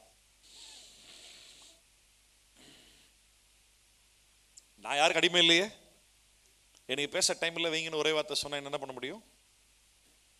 நான் என் மனைவிட்ட ஒரே நிமிஷம் இருமா அப்படியே இருமா அப்படின்ட்டு ஒரு பக்கம் ஃபோன் பேசிக்கிட்டு அவங்க சத்தியத்தை சொல்லிக்கிட்டு இங்கே கேக்கி ஊதி கட்டியும் பண்ணி ஊட்டி சாப்பிட்டு கடைசியில் ஹாப்பி பர்த்டே மட்டும் சொல்லலை, தொப்பியை மறந்தாச்சு, ஸ்ப்ரே மறந்தாச்சு, எல்லாம் மறந்தாச்சு. அடுத்தாலும் என் பிள்ளைங்க இடத்துல அடிக்கிட்டு பிச்சுட்டு மண்டையில் போட்டுக்கிட்டு ஸ்ப்ரே அடிச்சுக்கிட்டு நான் யோசிச்சேன் இப்படி எல்லாமாடா வாழ்க்கை போகும். அப்போ என்ன அப்படின்னா, நல்லா கவனிங்க, நீ கர்த்தருடைய ஊழியத்தை செய்யணும் அப்படின்னா நீ அதே சாக்ரிஃபைஸ் பண்ணணும், அதே தியாகம் பண்ணணும். அது அவ்வளோ ஈஸி கிடையாது. அதுவும் விசேஷமாக உங்களோட வாழ்க்கை துணைவியார் அந்த சாக்ரிஃபைஸை புரிஞ்சிக்க தயாராக இல்லை அப்படின்னா நீ ஊழியம் பண்ணவே முடியாது, வாய்ப்பே கிடையாது. ஆமாம், நான் இப்போ சாட்சியாக சொல்கிறேன், இப்போ வரைக்கும் என் மனைவி ஒரு வார்த்தை என்ன பர்த்டே கேக்குன்னு கொண்டு வந்து வச்சுட்டு நீங்கள் பாட்டுக்கு ஃபோன் பேசிகிட்டு இருக்கீங்க, இது வரைக்கும் கேட்டதில்ல, இனிமேலே நான் கேட்க மாட்டான்னு எனக்கு தெரியும். ஏன்னா ஐ நோ இல்லை, வி நோ அவர் காலிங். இதில் வந்து என்னுடைய அழைப்பு, என் மனைவி ஆண்டவர் ஊழியத்தில் அழைக்கலை. மேபி என்ன ஒரு வேளை திருமணம் பண்ணாமல் இருந்தால் கண்டிப்பாக ஊழியத்தில் இருந்திருக்க மாட்டாங்க, கன்ஃபார்மாக இருந்திருக்க மாட்டாங்க. என்ன கர்த்தர் ஊழியத்தில் அழைச்சாரு, அந்த ஊழியத்தில் பார்ட்னராக கொடுத்துருக்கிறார். என்னுடைய காலிங்கை ஃபுல்ஃபில் பண்ணுறது மட்டும்தான் அவங்களுடைய ஒரே வேலையே. அதை அவங்க அழகாக புரிஞ்சுக்கிட்டு என்ன ஆனாலும் அவங்க எனக்கு சப்போர்ட் பண்ணுறது எனக்கு உண்மையை மனைவி எனக்கு பெரிய ஆசீர்வாதம் தான். இப்போ என் மனைவியை பற்றி பேச வரல, நான் என்ன சொல்ல வந்தேன் அப்படின்னா, ஊழியத்துடைய காரியங்கள்ல சாக்ரிஃபைஸ் கண்டிப்பாக வேணும். உன் பர்சனல் டைம் கொடுக்க வேண்டியதாக இருக்கும், தகுதி வேணும். நான் இப்போ ஊழியத்தை பற்றி பேச வரல, நீ செய்தி அது கிடையாது. நீ ரட்சிக்கப்படுவதற்கு கர்த்தர் இலவசமாய் தருகிறார். ஆனால் அந்த ரட்சிப்பை தொடர்ந்து, நல்ல கவனி, அந்த ரட்சிப்பை தொடர்ந்து நீ நற்கிரியைகள் செய்வதற்காக தான் இயேசு ரட்சிப்பை தந்தாரு. அந்த ரட்சிப்பை தொடர்ந்து நீ நற்கிரியைகள் செய்யணும் அப்படின்னா நீ கண்டிப்பா தகுதி பெற்றாதான் முடியும். அந்த தகுதி பல விதங்கள்ல இருக்கு, பல விதங்கள்ல இருக்கு. நான் இப்போ சொன்ன பார்த்தீங்கன்னா, சம்பவம் சொன்ன பார்த்தீங்களா, இந்த சம்பவத்தை எந்த ஒரு கவுன்சிலிங் கொடுக்கக்கூடிய நபர்கிட்ட நான் சொன்னாலும் சரி, நான் இப்போ கூட சம்பவம் சொன்னேன் பார்த்தீங்களா, இதே சம்பவத்தை நான் யார்கிட்ட சொன்னாலும், எந்த ஊழியக்காரர்கிட்ட சொன்னாலும் எல்லாருமே என்ன தப்பு சொல்லுவாங்க, நீங்கள் ரொம்ப தப்பு பண்ணுறீங்க பாஸ்டர், உங்கள் ஃபேமிலி டைம் நீங்கள் மிஸ் பண்ணக்கூடாதுன்னு சொல்லுவாங்க. ஆனால் அதையும் தாண்டி எனக்கு தெரியும் என் ஃபேமிலிக்கு எப்போ நான் டைம் தரேன், என் ஃபேமிலி கொடுக்க வேண்டிய நேரத்தை கூட நான் வந்துட்டு ஊழியத்துடைய காரியங்களில் நான் சாக்ரிஃபைஸ் பண்ணணுமா வேண்டாமான்றது எனக்கு நல்லா தெரியும். எனக்கு ஆண்டவர் அழகாக உணர்த்துறார். சட்டத்தின்படி பார்த்தா நான் பண்ணுறது தப்பு தான். அந்த டைமில் ஃபோன் எடுத்து பேசிகிட்டு இருக்கக்கூடாது, நைட்டு 12 மணி ராத்திரிக்கு எக்ஸாக்டாக. ஆனால் நம்ம சட்டத்தின்படி வாழல, ஆவியினுடைய வழிநடத்தல வாழ்றோம். அப்போ தகுதிகள் ரொம்ப ரொம்ப தேவை. நம்ம என்ன வாசிச்சோம் பாருங்க, 2 தீமோத்தேயு 3:16-17 மறுபடியும் வாசிங்க பார்ப்போம். வேத வாக்கியங்கள் எல்லாம் தேவ ஆவியினாலே அருளப்பட்டிருக்கிறது. எதற்காக அருளப்பட்டிருக்கு, ஏன் கொடுத்தாரு? ஏன்னா தேவனுடைய மனுஷன் தேறினவனாக எந்த நற்கிரியும் செய்ய தகுதி உள்ளவனாய் இருப்பதற்காக. போதும் போதும், வாசிக்கலாம், வெயிட் பண்ண வாசிக்கலாம். தேவனுடைய மனுஷன் தேறினவனாகணும். நீ தேடுவது ஆண்டவர் உன்னை தேற்றுவதற்காக இல்ல, உன்னை தேறினவனாய் ஆண்டவர் உன்னை உருவாக்குகிறார். அப்படின்னா நீ நற்கிரியை செய்தானே தவிர நீ வளருவதற்கான காரணம் உன் வளர்ச்சியில நீ மட்டும் சந்தோஷமா வாழ்றதுக்காக கிடையாது. உனக்கு ஆண்டு நிறைய புரிய வைக்கிறாருன்னா உன் மூலமா அநேக ரட்சிக்கப்படுறதுக்காக தானே தவிர உனக்கு நிறைய தெரிஞ்சிருச்சுன்னு சொல்லி தாந்துணைத்தனமா மண்டகரத்தில் ஆடுறதுக்காக கிடையாது, பெருமையில பேசுறதுக்காக கிடையாது. நான் லிட்டரலாக ட்ரை பண்ணியிருக்கிறேன். நிறைய விஷயம் புரிய வரும்பொழுது நான் ரொம்ப சந்தோஷப்பட்டேன். ஒரு பாயிண்ட்ல வந்துட்டு ஏதோ நான் அது ஞாபகம் இல்லை, ஆக்சுவலாக எனக்கு ஏதோ ஒரு சம்பவத்தை நான் ஒரு விஷயத்தை ஆண்டு எனக்கு பைபிள் இருந்து புரிய வச்சார். அந்த சமீப காலத்தில் அதை நான் யாருக்கும் பெருசாக சொல்லி தரவே இல்லை. ஏன்னா அதுக்கான வாய்ப்பு கரெக்டாக இல்லை, சொல்லிக் கொடுக்கக்கூடாதுன்னு இல்லை, வாய்ப்பு கரெக்டாக இல்லை. நான் அதை பெருசாக கேர்லெஸ்ஸாக எடுத்துக்கிட்டேன். அது கிடைச்ச வாய்ப்புகளில் நான் இனிஷியேட்டிவ் எடுத்து நான் சொல்லிக் கொடுக்கல, கூப்பிட்டு வம்புக்கு இழுத்து வச்சு அந்த சத்தியத்தை எனக்கு புரிய வச்சதை நான் சொல்லி தரல. நீ நம்ப மாட்டீங்க, அடுத்த ஒரு 2 வாரத்துக்கு எதுவுமே புரியலைங்க பைபிள் இருந்து. நீ யோசிச்சு பாருங்க, எனக்கு வந்து பைபிள் அடுத்த 2 வாரத்துக்கு எதுவுமே புரியலன்னா எப்படி இருந்து யோசிச்சு பாருங்க. பைத்தியம் படிக்கிற மாதிரி ஆகிப்போச்சு எனக்கு. அப்போதான் நான் யோசிச்சேன், ஆண்டவரே என்ன மன்னிங்க, கண்டிப்பாக நீங்கள் எனக்கு சொல்லிக் கொடுக்குற எல்லாமே நான் மற்றவங்களுக்கு சொல்லி தரத்துக்காக தானே தவிர எனக்கு தெரியுதுன்னு சொல்லி நான் சந்தோஷப்படுறதுக்காக இல்லை, 4 பேர் மத்தியில் பேசி காட்டி நிறைய தெரியும் பாருன்னு காட்டிக்கிறதுக்காக இல்லை. அந்த விஷயத்தை ஆண்டவர் புரிய வச்ச பிறகு மன்னிப்பை கேட்டு ஜெபம் பண்ணிட்டு, நிறைய பாவம் நீங்கள் பண்ணுறீங்க, ஆனால் அது பாவம்னே தெரியாமல் மன்னிப்பை கேட்கறதில்ல தெரியுமா? நான் மற்றவங்களுக்கு சொல்லிக் கொடுக்காம இருந்தது பாவம் தெரியுமா? நான் சொல்லப்பட சொல்லி கொடுத்துருக்கேன், நான் சொல்லாமல் இருந்தது பாவம். ஆமாம், அது ஆண்டவர் புரிய வச்ச பிறகு ஆண்டவர் மன்னிப்பு கேட்டு அந்த பாவத்தை மன்னிப்பு கேட்டு ஆண்டவர் ஒப்புரவானேன். அதுக்கப்புறமா தான் ஆண்டவர் அடுத்த விஷயங்கள் நிறைய புரிய வைக்க ஆரம்பிச்சார். வலுக்கட்டாயமாக ஒரு சில ஆட்களை கூப்பிட்டு பைபிள் என்ன சொல்லி தெரியுமா அப்படி சொல்லி கொடுத்து முடிச்ச பிறகுதான் எனக்கு ஆண்டு நிறைய விஷயங்கள் புரிய வச்சார். அப்போ நீ நற்கிரியைகள் செய்வதற்காக தான் தேவன் அழைத்திருக்கிறார். அதற்காக தான் வேத வாக்கியங்கள் எல்லாம் தேவனுடைய ஆவியினாலே ஏவப்பட்டு எழுதப்பட்டிருக்கிறது. சொல்லுங்களேன் அல்லேலூயா, சொல்லுங்க அல்லேலூயா. ஆமா, தேவனுடைய மனுஷன் தேறினவனாகவும் எந்த நற்கிரியையும் செய்ய தகுதி உள்ளவனாகும்படிக்கு. இந்த நற்கிரியைகளை செய்வதற்கு தேவன் தகுதிப்படுத்தார், நீங்க சொல்லல. வேத வாக்கியங்களை கற்றுக் கொடுத்து இந்த வேத வாக்கியங்கள் அடிப்படையில் நீ தேரணும் அப்படின்னா பயிற்சி பெறணும், உருவாக்கப்படணும், கிறிஸ்து இயேசுவுல கட்டப்படணும், கிறிஸ்துவை அறிகிற அறிவில் அதிகமாக வளரணும். அந்த வளர்ச்சி அடைஞ்சினா நற்கிரியைகள் நீ செய்யணும். அப்ப நற்கிரியைகள் நீ செய்யறதுக்கு நீ தகுதி பெறணும். அந்த வார்த்தை நல்லா கவனிங்க. பைபிள் அடிக்கடி சொல்லுவேன், பைபிள் வாசிக்கும் போது இலக்கணத்தை கவனமா வாசிக்கணும், என்ன கிராமர், என்ன பொருள் பொருந்தப்பட்டிருக்குன்றத கவனமா பார்த்து வாசிக்கணும். தேவனுடைய மனுஷன் தேறினவனாகவும் எந்த நற்கிரியிலும் செய்ய ஆகவும் இருக்கும்படிக்கு நீ தான் தகுதி உள்ளவன் ஆகணும். அப்ப தகுதின்ற வார்த்தை ரொம்ப பெருசு. ரட்சிப்பை பத்தி பேசல, ரட்சிக்கப்பட்ட பிறகு ரட்சிப்பில் நான் செயல்படுவதற்கு நிறைய விதங்களை நான் தகுதி பெறணும். 1 தீமோத்தேயு 3 அதிகாரம், தீத்து 3 அதிகாரம், 1 தீமோத்தேயு 2 அதிகாரம், 1 பேதுரு 3 அதிகாரம், இதெல்லாம் ஃபுல்லா வாசி பாருங்க. சிம்பிளா சொல்ல போனா தீமோத்தேயு தீத்து ஃபுல்லா வாசி பாருங்க. ஊழியக்காரனா என்னென்ன தகுதி வேணும்? ஊழியக்காரன் அப்படின்னா கிறிஸ்து இயேசுக்குள்ள வளர்ந்த ஒரு நல்ல ஒரு சீடன் சிஷி யாரா இருந்தாலும் தகுதி வேணும். என்னென்ன தகுதி ஏராளமா இருக்கு. மதுபான பிரியனா இருக்கக்கூடாது, இழிவனாதை திச்சிக்க கூடாது, ஒரே மனைவியோட புருஷன் இருக்கணும், சண்டை பண்ணாதவனா இருக்கணும், ஊழியக்காரன் போதக சமர்த்தனா இருக்கணும், எதிர் பேசுறதுல கண்டனம் பண்ணுகிறவனா இருக்கணும். ஆனா கண்டனம் பண்றது அன்பினால் கண்டனம் பண்ணுகிறவனா இருக்கணும். பெரிய குடும்பம் இதெல்லாம். எதிர்த்து பேசினா திட்டணுமா, அதே அன்பா திட்டணுமா? எங்க நீ அன்பா திட்டி கேட்டு கொஞ்சம், அவ்வளவு ஈஸி இல்லை. இதுல ஆண்டவர் தானே அவனை உருவாக்கிட மாட்டாரு. எல்லாத்துலயுமே ஆண்டவர் ஹெல்ப் பண்றாரு, நான் இல்லைன்னு சொல்லவே மாட்டேன். இதுல நீ உருவாகுவதற்கு, பயிற்சி பெறுவதற்கு, வளருவதற்கு, இதன் அடிப்படையில் எல்லாம் நீ தகுதி ஆகுவதற்கு நீ உன்னுடைய சுயத்தை விட்டு கொடுக்கணும். உன் சுயத்தை விட்டு கொடுக்கணும். உன் சுயம்னு சொல்றது உன்னையே நீ விட்டு கொடுத்துடணும். உன் டைம் கொடுத்துடணும், பணத்தை கொடுத்துடணும், உன் எனர்ஜி கொடுத்துடணும், தூக்கத்தை கொடுத்துடணும், உன் சாப்பாடு நேரத்தை கொடுத்துடணும், பாத்ரூம் போகாத நேரத்தை கொடுத்துரு. உன்னுடைய உனக்குன்னு சொல்லக்கூடிய உன் பர்சனல் டைம், உன் தனிப்பட்ட எல்லாத்தையும் கொடுத்துரு. ஆமா, இல்லட்டெல்லாம் வந்துட்டு நீ எந்த நற்கிரியும் செய்ய முடியாது. நீ என்ன, நீ நற்கிரியைகள் செய்யாம விசுவாசத்தால மட்டுமே பரலோகம் போக முடியுமா? கண்டிப்பா போக முடியும். ஆனா பரலோகம் மட்டும் தான் போக முடியுமே தவிர பரலோகத்துல உனக்கான ஸ்தலங்கள் கண்டிப்பா கிடைக்காது, ஒருபோதும் கிடைக்காது. அந்த இழப்பு நித்தியத்துக்கு இருக்கும். யோசிப்பார், மாற்றவே முடியாது. உனக்குரிய ஸ்தலங்கள் நீ பெறாம போனீங்கன்னா நித்தியத்திற்கும் அந்த இழப்பு நீ சந்திக்க போற, மாறவே மாறாது. ராமன் சொல்லுங்களேன். அப்போ ஃபர்ஸ்ட்ல இருந்து ஸ்டார்ட் பண்றவங்களுக்கு நான் பேசிக்கா ஒரு மனிதன், இப்ப நம்ம இந்த 2 தீமோத்தேயு 3ஆம் அதிகாரத்தில் வாசிச்ச மாதிரி நற்கிரியைகள் செய்ய தகுதி ஆகணும்னு சொல்லி வருஷம் சொல்லுது பார்த்தீங்களா?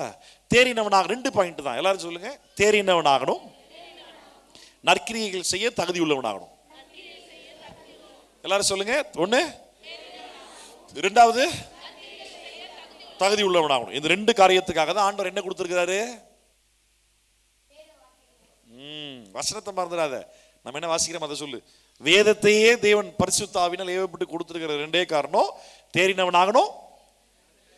அப்ப நீ நல்ல தேறினவன் ஆகணும், நற்கிரியைகள் செய்யணும்னா உன் டைம் அதிகமா இதுல ஸ்பெண்ட் பண்ணணும். சொல்லுங்க, கர்த்தருடைய வார்த்தையில நேரத்தை செலவு பண்ணணும். நம்ம நீ பைபிள் படிக்க டைம் இல்லை. ரீசெண்டா ஒரு தம்பி கிட்ட, எப்படா ஜோம் பண்ற பைபிள் வாசிக்கிறேன்னா, பைபிள் வாசிக்கிறது இல்லை பாஸ்டர், ஆனா ஜோம் பண்ணிடுறேன் பாஸ்டர். உன் ஜபத்தை குப்பையில போடு. அவன் கேட்டான் உன்ன, உன் ஜபத்தை ரூஃபை கூட எட்டாது. அது வந்துட்டு எல்லா மதத்திலும் எல்லாரும் தான் பிரார்த்தனை பண்றான், வேண்டுதல் பண்றான், பூஜை பண்றான், புனஸ்காரம் பண்றான், பேரை சொல்லி அர்ச்சனை பண்றான், எல்லாரும் தான் பண்றாங்க, தொழுகை பண்றான். நீ ஜெபம் பண்ணுகிற. வேத வசனங்களை அறியாமல், வேதம் சொல்லக்கூடிய தேவன் யார் என்பதை புரியாமல் உன் ஜெபத்தை யார்கிட்ட பண்ற நீ? அப்ப கர்த்தருடைய வார்த்தையின் மேல உனக்கு அதிகமா தாக இருக்கணும். இன்னைக்கு ஊழியக்காரனுக்கு இல்ல, விசுவாசிக்கு இல்லை.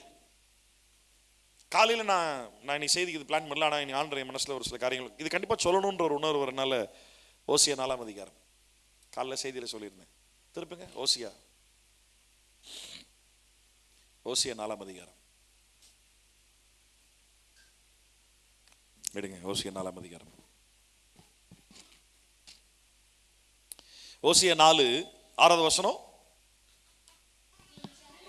என் ஜனங்கள் அறிவில்லாமையினால் சங்காரமாகிறார்கள். சங்காரம் என்ன அர்த்தம்? செத்து போறான். எதனால செத்து போறான்? அறிவில்லாதனால சாவறான். ஆமா, அறிவில்லாமையினால் சங்காரமாகிறார்கள். நீ அறிவை வெறுத்தாய், ஆகையால் நீ ஆசாரியனாய் இராதபடிக்கு நானும் உன்னை வெறுத்து விடுவேன். நீ உன் தேவனுடைய வேதத்தை மறந்தாய், ஆகையால் நானும் உன் பிள்ளைகளை. ஐயோ ஐயோ, கர்த்தருடைய வேதத்தை நீ மறந்தீனா கர்த்தர் உன்னையும் மறப்பாரு, பிள்ளையை மறப்பாராமா. இந்த கேரக்டர் உள்ள ஆண்டவர் இன்னைக்கு மாறவே இல்லை. அந்த கேரக்டர் ஆண்டவர் மாறவே மாட்டார், அதே மாதிரி தான் இருக்கிறார். இப்ப நல்லா கவனி. வேதம்னு கையில பைபிளை தூக்கி பிடிச்சின்னு ஐயோ பைபிளை மறந்துட்டேன், ஆண்டனை மறந்துடுவார். அப்படி இல்லை.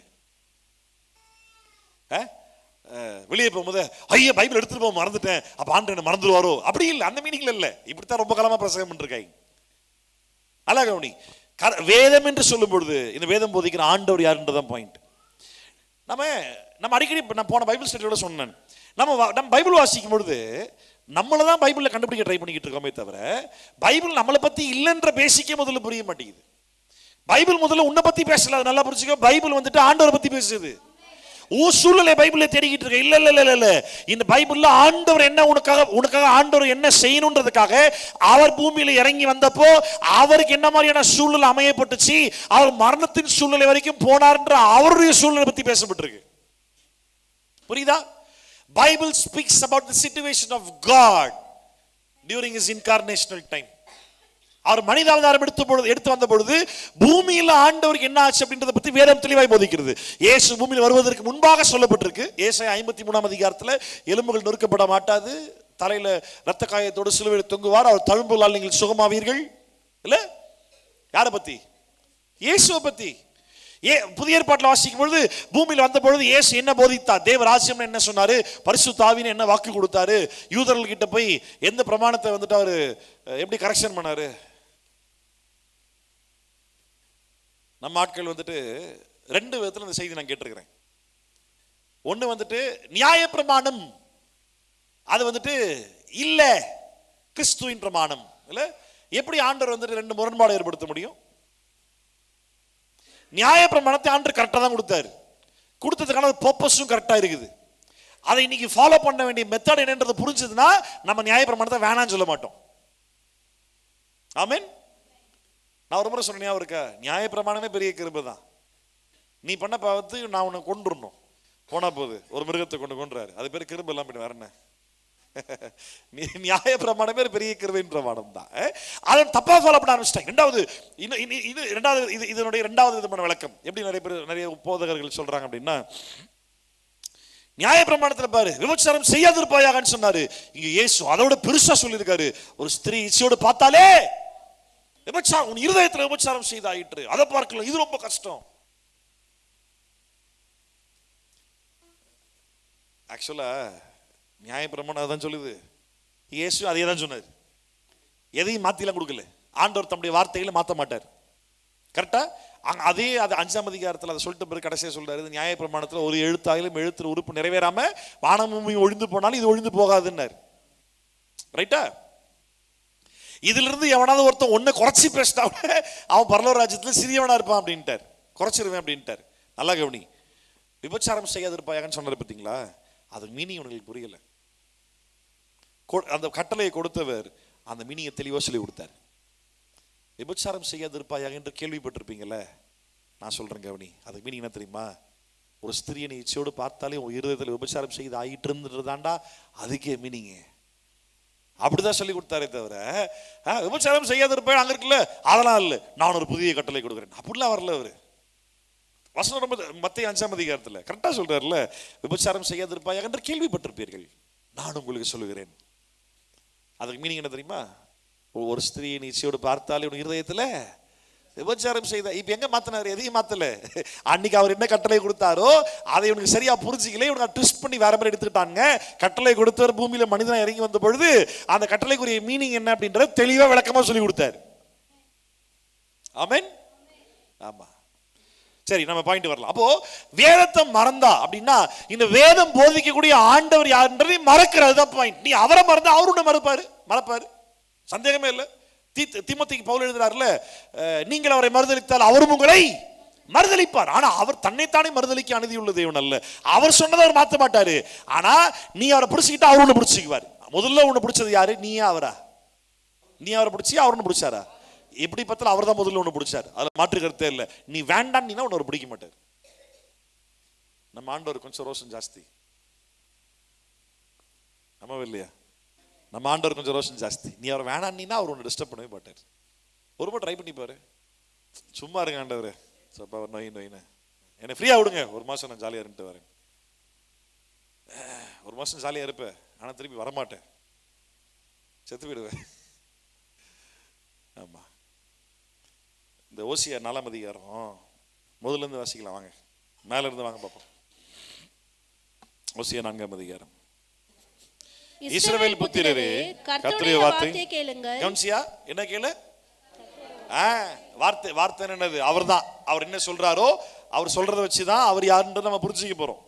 வேதத்தை மறக்காத, நீ வேதத்தை மறந்த நான் அவனை மறந்துடுவேன் அப்படின்னா, நீ அவரை புரிஞ்சிக்கல அப்படின்னா அவர் வாழ்க்கையில ஒரு செயல்பாடும் செய்ய போறது கிடையாது. ரைட்டா? கர்த்தருடைய இஸ்ரவேல் புத்திரரே கர்த்தருடைய வார்த்தை கேளுங்கள். தேசத்து குடிகளே, கர்த்தருக்கு வழக்கு இருக்கிறது. என்ன இருக்குது? கர்த்தருக்கு என்ன இருக்கு? வழக்குனா கேஸ். ஆண்டவர் ஒரு கேஸ் போட்டிருக்காரு. யார் மேல கேஸ் போட்டிருக்காரு? இஸ்ரவேல் மேல மட்டும் தனியா போட்டுக்கிறாரு. தேசத்தின் குடிகளே, அது இஸ்ரவேல் மட்டும் இல்ல, எல்லாம் சேர்ந்து தான் வருது. கேஸ் போட்டிருக்காரு. என்ன கேஸ் தெரியுமா? கேஸ் நம்பர் வாசி. நம்பர்னா காரணம், எதுக்காக கேஸ்? அது என்னன்னா, தேசத்துல நீ போலீஸ் ஸ்டேஷன்ல போய் சார் எவனுமே உண்மை சொல்ல மாட்டான் சார், தமிழ்நாடு மேல கேஸ் போட போறேன் போய் பாரு, போலீஸ் ஸ்டேஷன்ல போய் மண்டலே சத்தி போட வேண்டியதுமா. ஆண்டவர் ஒரு இந்தியா மேலேயே தேசத்தின் மேலே கேஸ் போட்டிருக்கிறார். உண்மை இல்லை, இரக்கமும் இல்லை, தேவனை பற்றிய அறிவும் இல்லை. கர்த்தரை அறிந்து கொள்ள அறிவில்லை கேஸ் போடுவானா? நான் போயிட்டு சார் நான் இயேசு பத்தி சொன்னா ஏத்துக்க, அவன் உண்மை மண்டைக்கு புரிய மாட்டேன் சார், அவங்கள கேஸ் போடு சார், நான் போடுவானா? கர்த்தர் அறிவு இல்லை அவன் கேஸ் பாரு. ஆண்டவர் உண்மையில கேஸ் போட்டிருக்க. இப்ப நல்ல கவனி, எவனா ஒருத்த உண்மையில கேஸ் போட்டானா ஜட்ஜி முன்னாடி போய் நிற்கும் போது வக்கீல் வந்து உனக்காக வாதாடுவாரு. இங்க ஜட்ஜே உண்மையில கேஸ் போட்டிருக்காருன்னா எந்த வக்கீல் வந்து வாதாட போறான் அவனுக்கு? அப்படியே வாதாடி அவன் ஜட்ஜி கிட்ட போய் ஜெயிக்க முடியும்? இப்ப ஆண்டவரே உண்மையில கேஸ் போட்டிருக்காரா? எதுக்காக கேஸ்? 3 கேஸ் ஒரே ஆள் மேல 3 கேஸ் போட்டிருக்காங்க. உண்மை இல்ல, இரக்கம் இல்ல, தேவனை அறிகிற அறிவு இல்ல. தொடர்ந்து வாசிங்க. பொய்யானையிட்டு, பொய் சொல்லி, கொலை செய்து, திருடி, விபச்சாரம் பண்ணி, மிஞ்சி பேசி, மிஞ்சி போகிறார்கள். தமிழ்ல சொல்லுவோம்ல, கெஞ்ச மிஞ்சறான் அப்படின்பாங்கல்ல, அந்த மாதிரி ஆண்டவர் விட்டு பாக்குறாரு, பொறுமையா இருந்து பாக்குறாரு. ஆனா இவன் பண்ற பாவத்து மேல பாவம் பண்ணிக்கிட்டே இருக்கிறான். இதேதான் பேதுரு சொல்றாரு, உன்னுடைய தேவன் உனக்கு தந்திருக்கிற சுயாதீனம் அப்படின்னா அந்த ஃப்ரீடம் அப்படின்றதே கர்த்தருடைய பெரிதான கிருபை தான். அதே உன்னுடைய துர்க்குணத்திற்கு மூடலா எடுக்காத, தப்பான விஷயத்தை தப்பு இல்லைன்னு சொல்லாத. இது தப்புனா தப்பு தான், பண்ணாதனா பண்ணாத. உன்னுடைய சுயாதீனம், உன் சுதந்திரம், அதை வந்துட்டு உன்னுடைய பாவத்திற்கு ஓகே சொல்லாத, வேண்டாம். ஆமா, பொய் சொல்லி, கொலை செய்து, திருடி, விபச்சாரம் பண்ணி மிஞ்சி போகிறார்கள். ரத்த பழிகள். ஆமா, கேஸ் மேல கேஸ் நம்மள விழுந்துட்டே இருக்குது. அவங்கள குற்றம் மேல குற்றம் வந்துகிட்டே இருக்குது. ஆமா, அடுத்து இது நிமித்தம் தேசம் பாரு, இதோட முடிவு என்னவா இருக்கும் பாரு. தேசம் புலம்பும், அதில் குடியிருக்கிற அனைவரோடு கூட மிருக ஜீவன்களோ ஆகாயத்து பறவைகள் தொய்ந்து போகும், கடலின் மச்சங்கள் அப்புறம் ஆகிலும் ஒருவனும் நியாயத்தை காண்பிக்கவோ, கவனி மெதுவா, ஒருவனும் நியாயத்தை காட்டவும் மாட்டேங்கிறான், அவர்களை கடிந்து கொள்ளவோ கூடாதுன்ற புத்தியில் இருக்கிறான். அது யாரு? உன் ஜனங்கள் ஆசாரியனோடு கூட வழக்காடுகிறது போல இருக்கிறார்கள்.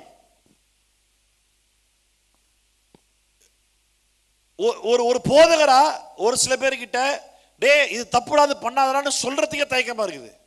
சொன்ன கோச்சிக்கு வேணும், சொன்னா ஏத்துக்க மாட்டானோ, சொன்னா நம்ம எதிர்த்து ஆர்கியூ பண்ணுவானோ. இப்ப இந்த வேத பகுதியில் ஓசியால வாசிக்கும் பொழுது இங்க இருக்கிற ஆசாரியனும் தப்பா இருக்கிறான், அங்க இருக்கிற தேசமும் தப்பா இருக்குது. அப்படியே ஒருவேளை ஆசாரியனுக்கு தேவன் அறிகிற அறிவு இல்லை, அவனுக்கு புரிஞ்சு ஏதோ ஒரு சில விதங்கள்ல சபையில மக்கள்கிட்ட இது தப்பு பண்ணாதுன்னு சொல்லலான்னு முயற்சி பண்ணா, சொன்னா நம்ம கிட்ட ஆர்கியூ பண்ணுவாங்கன்ற பயத்துல ஆசாரியன் பேக் அடிச்சிடறான். ஆசாரியன் ஜான் விமல் சத்தியம் அப்படி கிடையாது. நீ என்கிட்ட வழக்காடி ஒரு மண்ணையும் கிழிக்க முடியாது. முடிஞ்சாவா உட்காந்து பேசி காட்டு. என்கிட்ட ஒருபோது ஆர்கியூ பண்றாரு. சீரியஸ் சிச்சனே சொல்றேன், சீரியஸ் சொல்லிடுறேன். நான் எதனா ஒன்று சொன்னா கீழ்பிடிக்கிறது பெட்டர், ஆர்கியூ பண்ண ட்ரை பண்ணா என் வாய் சும்மா இருக்காது. சரியா? ஆசாரியன் ஒரு வார்த்தை சொல்ல ட்ரை பண்ணும் பொழுது இது அதாவது இது தப்பு, இதுதான் நியாயம்னு காட்டலான்னு ட்ரை பண்றேன். யாராவது ஒருத்தரை கடிந்து கொள்ளணும்னு ட்ரை பண்ணும் பொழுது அங்க அந்த மென்டாலிட்டி என்ன தெரியுமா? கோச்சிக்குவாங்களோ, ஆர்கியூ பண்ணுவாங்களோ, ஒத்துக்க மாட்டாங்களோ, அது ஒரு காரணம் சொல்லி நியாயப்படுத்த முயற்சி செய்வாங்களோ. இங்க இருக்கிற ஆசாரியம் பேக் அடிச்சுட்டான், எதுவுமே சொல்லல. அடுத்து பாருங்க, ஆகையால் நீ பகலிலே இடறி விழுவாய். எப்படி? நல்ல கவனி. ஒரு ஊழியக்காரன் உங்ககிட்ட ஒரு வார்த்தை சொல்லணும்னு யோசிக்கும் பொழுது சொன்னா ஏத்துக்க மாட்டாங்க. எதுக்கு சொல்லிட்டு இதெல்லாம் தேவையில்லைன்னு என்னைய எடுத்துக்கோ, தேவையில்லைன்னு ஒருவேளை நான் பேக் அடிக்கிறேன் அப்படின்னா பகல்ல நீ இடறி விழுவ. பகல்ல இடறி விழுகிறது என்னது? ரோட்ல போகும்போது தடிக்கையில் விழுந்திருக்க அப்படியா? இங்க பகல் என்பது எதை குறிக்கிறது? வெளிச்சத்தை குறிக்குது. இருட்டில் போல்டா நடப்பியா, வெளிச்சத்துல போல்டா நடப்பியா? இப்படி சொல்லு. இருட்டில் உன் லைஃப் உன் கண்ட்ரோல்ல இருக்கிற மாதிரி ஃபீலிங் இருக்குமா, இல்ல வெளிச்சத்துல உன் லைஃப் உன் கண்ட்ரோல்ல இருக்கிற மாதிரி ஃபீலிங் இருக்குமா? உன் லைஃப் உன் கண்ட்ரோல் இருக்குன்னு ஒரு நினைப்பு வாழவை பத்தியா, அதுலயே கத்திர விழ வைப்பார். ஞானவான்களை தன் ஞான வார்த்தையில பிடிக்கிற ஆண்டவர் அவர். பலவான்களை தன்னுடைய பலத்தினால பிடிக்கிறாரா. ஆமா, உன்னால முடியாதப்ப கிடையாது. நீ ரொம்ப தெம்பா என் லைஃப் நல்லா இருக்குது, ஆனா அது என்ன பாஸ்டர் பார்த்துக்கலாம் பாஸ்டர் சொல்ற பத்தியா, அந்த வார்த்தையில உன்னை கர்த்தர் பிடிப்பார். பகல்ல நீ இடறி விழுவ அப்படின்னா ஆலோசனை கேட்க மனசு இல்லாம, உனக்கு திருத்தம் கரெக்ஷன் சொல்லும் பொழுது அதை ஏற்றுக்கொள்ள மனது இல்லாம ஒரு ஆர்கியூமெண்டான ஒரு சிச்சுவேஷனை கிரியேட் பண்ண ட்ரை பண்ணினா நீ பகலிலே இடறி விழுவ. நீ எதுல சரியா இருக்க நீ பேச ட்ரை பண்றியோ அதே வார்த்தையில கர்த்தர் பிடிப்பார். எந்த தைரியத்தில் நான் நல்லா வாழ்ந்துன்ற துணிகிற ஒரு எண்ணம் வருதோ அதுல உன் ஆண்டவர் விழ வைப்பார். உன்னுடைய பேலன்ஸ் சும்மான்றதை உனக்கு ஆண்டவர் ப்ரூவ் பண்ணி காட்டுவார். அல்லேலூயா. பகலிலே இடறி விழுவாய், இரவிலே உன்னோடு கூட தீர்க்கதரிசியும் இடறி விழுவான். இது ஊழியக்காரனுக்கும் பொருந்தது, விசுவாசிக்கும் பொருந்தது. யாராயிருந்தாலும் கர்த்தருடைய வார்த்தையை கேட்பதற்கு, கவனிப்பதற்கு, சொல்லும் பொழுது, ஆலோசனை சொல்லும் பொழுது, கடிந்து கொள்ளும் பொழுது ஓகே கீழ்ப்படுகிறேன்னு சொல்லாம அதை எதிர்த்து ஆர்கியூ பண்ண ட்ரை பண்றாங்களோ அவர்கள் தங்களுடைய பலத்திலே பகலிலே இடறி விழுவார்கள். அது ஊழியக்காரனாக நானாவே இருந்தாலும், கர்த்தருடைய வார்த்தை கீழ்ப்படினாலும் நானாவே இருந்தாலும் விழுவேன். உன் தாயை நான் என்ன அர்த்தம் அப்படின்னா, அம்மா கொண்டுருவாரா? சேகருக்கு யார் ரொம்ப பிடிக்கும், அப்பாவா அம்மாவா? நான் உன்னை ஏன் தம்பா, உன்னை ஏன் நான் கேள்வி கேட்கறதே தெரியல எனக்கு. உன்னெல்லாம் நான் கேட்கவே கூடாது.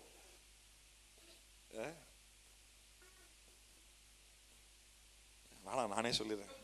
நானே என்ன கேள்வி கேட்டு நானே சொல்றேன். எனக்கு எங்கள் அம்மா ரொம்ப பிடிக்கும். சரியா? அப்பாவா அம்மான்னு கேட்டால் எனக்கு அம்மா ரொம்ப பிடிக்கும். இப்போ தாயை சங்காரம் பண்ணுவேன்னா நான் கர்த்தருடைய வார்த்தைக்கு தேடாம கீழ்ப்படியாம இருந்தேன் அப்படின்னா எங்கள் அம்மாவை கொண்டுருவார். அது இல்லை மீனிங். நீ ஆண்டவரை விட நீ அதிகமாய்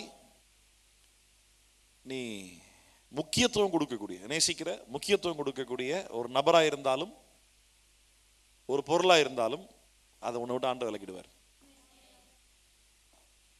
புரியுதா? ஏன்னா அவர் பொறாமை உள்ள தேவனாக இருக்கிறார். அவருக்கு தான் முதலிடம். ஆமா, என் வீட்டுக்காரருக்காக பண்றேன் பாஸ்டர். உனக்கு வீட்டுக்காரர் வேணுமா வேணாமா அப்படின்னா அப்போ வீட்டுக்காரனுக்காக பண்ணாது, கர்த்தருக்காக பண்ணு. என் பிள்ளைகளுக்காக பாஸ்டர், உன் பிள்ளை ஒன்று வேணுமா வேணாமா அப்படின்னா பிள்ளைக்காக பண்ணாது, கர்த்தர் சொல்றது மட்டும் பண்ணு. ஆமென். என் ஜனங்கள் அறிவில்லாமையினால் சங்காரமாகிறார்கள். நீ அறிவை வெறுத்தாய், ஆகையால் நீ என் ஆசாரியனை இராதபடிக்கு நானும் உன்னை வெறுத்து விடுவேன். நீ உன் தேவனுடைய வேதத்தை மறந்தாய், ஆகையால் நானும் உன் பிள்ளைகளை மறந்து விடுவேன். அவர்கள் எவ்வளவாய் பெருகினார்களோ அவ்வளவாய் எனக்கு விரோதமாய் பாவம் செய்தார்கள். அவருடைய மகிமை லட்சையாக மாறும். நீ எது உனக்கு கெத்துன்னு நினைக்கிறியோ அதையே உனக்கு அசிங்கமா கர்த்தர் மாத்திடுவார். உன்னுடைய தேவனுக்கு பிரியமில்லாத உன்னுடைய நேச்சர்ல எதுல நீ ரொம்ப பெரிய ஆள்னு ஒரு மிதப்பு இருக்குதோ அதே மிதப்பினால் நீ அவமானப்பட்டு போயிடுவே நீ. ஆமா, கர்த்தர்கிட்ட ஒருபோது விளையாடாத. அவர் அன்னைக்கும் மாறல இன்னைக்கும் மாறல, அதே ஆண்டவர் தான். கிருபையிலையும் சிட்சிப்பு இருக்குது. அன்னைக்கு உடனே செஞ்சாரு, இப்ப வெயிட் பண்ணி செய்யறாரு, அவ்வளவுதான். ஆமா, அன்னைக்கு இன்ஸ்டன்டா செஞ்சாரு, இப்ப வச்சு செய்யறாரு, அவ்வளவுதான் வித்தியாசம். ஆக மொத்தத்தில் அவருடைய வார்த்தை ஒருபோதும் மாறாது, அவர் சொல்றது ஒருபோதும். அப்போ கர்த்தருடைய வார்த்தைக்கு அதிகமாக முக்கியத்துவம் கொடுத்தீங்கன்னா நீ கிறிஸ்து இயேசுக்குள்ள அதிகமாக உருவாக்கப்படுவ, வளருவேன். நீ அதிகமாக வளர்ந்தீன்னா நற்கிரியைகள் செய்வதற்கான தகுதி உனக்குள்ள வர ஆரம்பிக்கும். இது எல்லாத்துக்கும் காரணம் கர்த்தருடைய வார்த்தை தான். ஸோ வார்த்தைக்கு முக்கியத்துவம் கொடு, அப்பதான் நற்கிரியைகள் செய்ய முடியும். தொடர்ந்து வாசிக்கலாம். எபேசியர் 2ஆம் அதிகாரம், எபேசியர் 2ஆம் அதிகாரம் 10வது வசனம். எபேசியர் 2ஆம் அதிகாரம் 10வது வசனம். ஏனெனில் நற்கிரியைகளை செய்கிறதற்கு நாம் கிறிஸ்து இயேசுவுக்குள் சிருஷ்டிக்கப்பட்டு, பைபிள்ங்க தேவனுடைய செய்கையா இருக்கிறோம். பைபிள் திருப்பி எல்லாரும் சேர்ந்து வாசி. ஏனெனில் நற்கிரியைகளை செய்கிறதற்கு நாம் கிறிஸ்து இயேசுவுக்குள் சிருஷ்டிக்கப்பட்டு தேவனுடைய செய்கையாயிருக்கிறோம். அவைகளில் நாம் நடக்கும்படி அவர் முன்னதாக அவைகளை கவனிச்சியா? உலக தோட்டத்திற்கு முன்பாகவே அவருடைய தெரிந்து கொண்டார்ன்றது மாத்திரமல்ல, உன்னை தெரிந்து கொண்டதுக்கான காரணமே கிறிஸ்துவுக்காக நற்கிரியைகள் செய்வதற்காக தான். இனி நிறைய கிறிஸ்தவர்கள் வந்துட்டு இயேசுவை அறிந்திருக்கிறோம் என்று சொல்றாங்க, ஆனா எந்த ஒரு நற்கிரியும் செய்யறதே கிடையாது. அப்பேற்பட்ட ஆட்கள் ஆண்டவருக்கு பிடிக்கும்னு நினைக்கிறியா? நீ அவரை விட மாட்டேங்கிறன்ற ஒரே காரணத்துக்காக வா ஒட்டிக்கிட்டு வா அப்படின்ற மாதிரி கூட வச்சுக்கிறாரே தவிர, ஆனா உன்னுடைய வாழ்க்கையை பத்தி நீ ஆண்டவருக்காக எந்த ஒரு நற்கிரியிலையும் செய்யாமல் இருக்கிறத பார்த்து கர்த்தர் பிரியப்படுறதெல்லாம் இல்லை, பிரியப்படுறதே கிடையாது. ஆமா, ஏன்னா நற்கிரியைகளை செய்வதற்கு நாம் கிறிஸ்து இயேசுக்குள் சிருஷ்டிக்கப்பட்டோமா. பவுல கர்த்தர் முதல் அழைச்சப்போ பவுலுடைய முதல் வார்த்தை என்ன? பொருத்தனை பண்ணானா? கேள்விதான் கேட்டான். ஆண்டவரே, நான் என்ன செய்ய? நீ இயேசுவை ஏற்றுக்கொண்டது உண்மைன்னா, வேதம் போதிக்கிற ஆண்டவர் யாருன்றது உனக்கு தெளிவா புரிஞ்சிருச்சுன்னா, நீ அவர்கிட்ட வந்து இதைத்தான் அதைத்தான்லாம் கேட்க மாட்டேன். ஆண்டவர் நீங்க எனக்காக எல்லாத்தையும் செஞ்சீங்க, நான் உங்களுக்காக என்ன செய்யணும். நம்ம எந்த கிரியைகளும் செய்யாமலாம் இல்லை, எல்லா பொரியத்தையும் பண்ணிட்டு தான் இருக்கிறோம். எல்லா தேவையில்லாத எல்லாம் பண்ணிட்டு தான் இருக்கிறோம். அதுக்கெல்லாம் நிறைய டைம் இருக்குது. அவனை பார்க்க இவனை பார்க்க, விளையாடுறதுக்கு போக, ஜிம்முக்கு போக, வேலை செய்ய போக, பைக் ஓட்ட, ஃப்ரெண்ட்ஸை மீட் பண்ண, ஜெகனு டீ கடைக்கு போக, இல்லை ஆமாம் எல்லாத்துக்கும் டைம் இருக்க தான் செய்யுது. இந்த எல்லா கிரியைகளுக்கும் நேரம் இருக்குது. கர்த்தருக்காக கிரியை செய்வதற்கு நேரம் இல்லை. காரணம் என்ன தெரியுமா? ஏன்னா உலக கிரியைகளையும் நீ மாட்டிக்கிட்டு இருக்கிற. எனக்கு கிறிஸ்துவுக்காக எதுவும் கிரியை செய்ய ஆரம்பிக்கல. ஆமென். ஆமா, கிறிஸ்துவுக்காக கிரியைகள் செய்வதற்காக தான் தேவன் உன்னை இயேசுவுக்குள் சிருஷ்டித்தார். அதுக்காக தேவனுடைய செய்கைகளாக இருக்கிறோம் நம்ம எல்லாருமே. அவைகளில் நாம் நடக்கும்படிக்கு அவர் முன்னதாக நம்மளை ஆயத்தப்படுத்தி இருக்கிறார். கவனிச்சிங்களா? கர்த்தருக்காக நீங்க செயல்படணும் அப்படின்றதுக்காக தான் அவர்களை படைச்சாரா? உன்னை படைச்ச படைப்பினோட நோக்கமே அதுதானா? ராமேன் சொல்லுங்களேன். தீத்து 2ஆம் அதிகாரம், தீத்து 2ஆம் அதிகாரம் 14வது வசனம். அவர் நம்மை சகல அக்கிரமங்களில் நின்று மீட்டுக்கொண்டு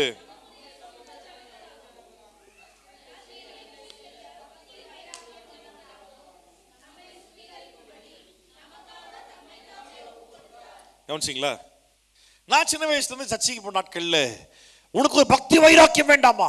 பக்தி வைராக்கியம்னு சொன்ன உடனே தேவாலயத்தை குறித்த ஒரு பக்தி வைராக்கியம் இயேசுவுக்குள் பற்றி இருந்தது. அதை பத்தி நிறைய கேட்டிருக்கிறேன் நான். ஆனா இங்க ஒரு பக்தி வைராக்கியம் சொல்லப்பட்டிருக்கு. இதை பத்தி நான் செய்தியில கேட்டதே கிடையாது இது வரைக்கும். இங்க ஒரு பக்தி வைராக்கியம். என்ன பக்தி வைராக்கியம் பாருங்க, வாசிங்க. சகல அக்கிரமங்கள் இருந்து மீட்டு அப்படின்னு ரட்சிப்பு தந்தாரு. அப்புறம் சொந்த ஜனங்களாகவும் நற்கிரியைகளை செய்ய பக்தி வைராக்கியம் உள்ளவர்களாகவும் நம்மை சுத்திகரிக்கும்படி நமக்காக தம்மை தாமே ஒப்பு கொடுத்தார். கவனிச்சீங்களா? அப்போ உனக்கு ரட்சிப்பை தந்து அவருடைய பிள்ளையா மாத்தி அவரே உடைய பரிசுத்தப்படுத்தி சுத்திகரித்து, பட்சமா இல்லையா? சுத்திகரித்து பரிசுத்தப்படுத்தி இந்த 3 காரியங்கள் செய்வதற்காக அவர் அவரையே சிலுவையில பலியா கொடுத்தாரு. எதற்காக அப்படின்னா அவருக்காக நீ செயல்படணுன்றதுக்காக மட்டும்தான். நிறைய பேர் என்கிட்ட கேட்டிருக்காங்க, பாஸ்டர் என் வாழ்க்கையில் ஆண்டோட திட்டம் என்னன்னே தெரியல பாஸ்டர். என்ன தெரியல? உனக்கு ஆண்டோட திட்டம் என்னன்னு தெரியல அப்படின்னா உனக்கு ஆண்டவரே யாருன்னு தெரியலன்றது அர்த்தம். யாராவது இருக்கீங்களா இங்க? என் வாழ்க்கையில் ஆண்டோட திட்டம் என்னன்னு தெரியல பாஸ்டர் இருக்கிறீங்களா? அப்படி யாரும் இருந்தீங்கன்னா உனக்கு ஆண்டவரே யாருன்னு தெரியலன்னு அர்த்தம். ஆண்டவர் யாரு உனக்கு தெரியும் அப்படின்னா அப்ப வாழ்க்கையில் தேவன் வைத்திருக்க திட்டம் என்னன்னு தெரியும். ஒரே பிளான் மட்டும்தான், நான் அவருக்காக செயல்படணும். அவ்வளவுதான். அதுக்கு மேல பேச ஒண்ணுமே கிடையாது. நீ கர்த்தருக்காக செயல்படணும். எப்படிலாம் என்ன கேட்காது, எப்படினாலும் செயல்படு. எங்கன்னெல்லாம் கேட்காது, எங்க வேணாலும் செயல்படு. எப்போன்னு கேட்காது, எப்போ வேணாலும் செயல்படு. யாருக்காகலாம் கேட்காது, யாருக்குனாலும் செயல்படு. ஆக மொத்தம் உன் மூலமா கர்த்தர் மகிமைப்படணும். இப்ப நான் பேசுற ஃபர்ஸ்ட் பாயிண்ட் என்ன பேசிக்கிட்டு இருக்கேன் அப்படின்னா, நற்கிரியைகள் செய்வதற்காக தான் வேதத்தை கொடுத்தாரு. நற்கிரியைகள் செய்வதற்காக தான் அவர் தம்மையை கொடுத்தாரு. நற்கிரியைகள் செய்வதற்காக தான் அவர் நமக்கு ரட்சிப்பையும் அவருடைய ஜனங்களாகவும் அப்புறமா பரிசுத்தப்படுத்தியது. இது 3மே நம்ம அவருக்காக கிரியை செய்வதற்காக தான். ஆமென். அல்லேலூயா. இதுதான், இதுக்காக தான். இது முக்கியமானது. வேதத்தை கொடுத்ததே நற்கிரியைகள் செய்வதற்காக தான். பாரு, எல்லாமே உள்ள வந்துச்சு. வேதத்தை கொடுத்தது நற்கிரியை செய்வதற்காக. அவர் தம்மையே சிலுவையில் கொடுத்தது நம்ம நற்கிரியை செய்வதற்காக. நம்மளை படைச்ச படைப்பின் நோக்கமே நம்ம அவருக்காக நற்கிரியை செய்வதற்காக. அவர் நமக்கு ரட்சிப்பு தந்து பரிசுத்தப்படுத்தி அவருடைய பிள்ளையாக்கி இது எல்லாமே நற்கிரியை செய்வதற்காக தான். யாருக்காவது புரியுதா நான் பேசுறது?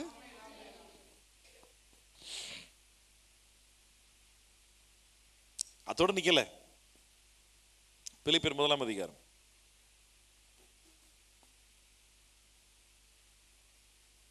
பிலிப்பியர் 1ஆம் அதிகாரம். கிருபையும் சமாதானம் உண்டாவதாக 3ல இருந்து வாசிக்கலாம். சுவிசேஷம் உங்களுக்கு அறிவிக்கப்பட்ட நாள் முதல் இதுவரைக்கும் நீங்கள் அதற்கு உடன் பங்காளிகளாக இருக்கிறீர்கள். யாரு உன் பங்காளி? யாரு யாருப்பா உங்க பங்காளி? யாருப்பா பங்காளி? நிறைய இருக்காங்களா? எங்களுக்கு 50 வீட்டு பங்காளி இருக்காங்க பாஸ்டர், கிராமத்துல சொல்லுவாங்க. ஆமா, நல்லா தெரிஞ்சு நமக்கு பங்காளி சுவிசேஷம் தான். உடன் பங்காளி, லைஃப் பார்ட்னர். என் வைஃப்ன்றது ஒரு பார்ட்னர். வைஃபுக்கு முன்னாடி இருந்த முதல் பார்ட்னர் காஸ்பல்ன்ற partner. We are gospel partners. Ramesh சொல்லுங்களேன். அல்லேலூயா. சுவிசேஷம் உங்களுக்கு அறிவிக்கப்பட்ட நாள் முதல் இதுவரைக்கும் நீங்கள் அதற்கு உடன் பங்காளிகளாய் இருந்தபடியால் நான் பண்ணுகிற ஒவ்வொரு விண்ணப்பத்திலும் உங்கள் அனைவருக்காகவும் எப்பொழுதும் சந்தோஷத்தோடு விண்ணப்பம் பண்ணி உங்களில் நற்கிரியை தொடங்கினவர் அதை இயேசு கிறிஸ்துவின் நாள் பரியந்தம் முடிய நடத்தி வருவார் என்று நம்பி நான் உங்களை நினைக்கிற போதெல்லாம் என் தேவனை சொல்லுமா. நீ சுவிசேஷத்தை உன்னுடைய பார்ட்னர் மாதிரி எடுத்துக்கிட்டு எங்க போனாலும் பார்ட்னரை கூட கொண்டு போற, எங்க போனாலும் பார்ட்னர் அறிமுகப்படுத்தி வைக்கிற, எங்க போனாலும் யார் மத்தியில் இருந்தாலும் உன் பார்ட்னருக்கு முதல்ல இம்பார்ட்டன்ஸ் தர, அது மாதிரி நீ செயல்படுற. அதை பார்க்கும் போதெல்லாம் நான் உங்களுக்காக ஜெபம் பண்ணும் போதெல்லாம் நான் ஆண்டவர் நன்றி சொல்றேன். ஆமா, விமலுக்காக நன்றி ஆண்டவரே. ட்ரெயின்ல நீ ஒரு நாள் சொல்லி முடிச்சிட்டாப்ல, அதுக்கப்புறம் எப்போ சொன்னாருன்னே தெரியல. அப்படி நான் ஜெபம் பண்ணக்கூடாது. ட்ரெயின்ல சொல்ல ஆரம்பிச்ச விமல் இப்போ வரைக்கும் எல்லாத்தையும் சொல்லுகிறாரு. ரைட்டா? ஆமாவா இல்லையா? அப்படிதான் சொல்லணும். நான் உங்களை பார்க்கும்போது நீ எங்க போய் சுவிசேஷம் சொன்ன, யாருக்கு சுவிசேஷம் சொன்ன, எங்க போனாலும் சுவிசேஷத்தை கூட கொண்டு போ. அதுதான் உன் லைஃப் பார்ட்னர். உன் வைஃப்ன்றது ரெண்டாவது பார்ட்னர். அப்படின்னா ரெண்டு மனைவியான்னு கேட்காத. ஆமா, உன் வைஃப்ன்றது ரெண்டாவது பார்ட்னர் தான். காஸ்பல் தான் முதல் பார்ட்னர். எங்க போனாலும் கொண்டு போ. அதை வேல்யூபிளா நினை, அது பெரிய பொக்கிஷமா நினை, அது எல்லாருக்கும் தேவைன்னு நினை, அது உனக்கு ரொம்ப முக்கியம் நினை, அதை எல்லாருக்கும் அறிமுகப்படுத்து, அதை வெட்கப்படுத்தாத.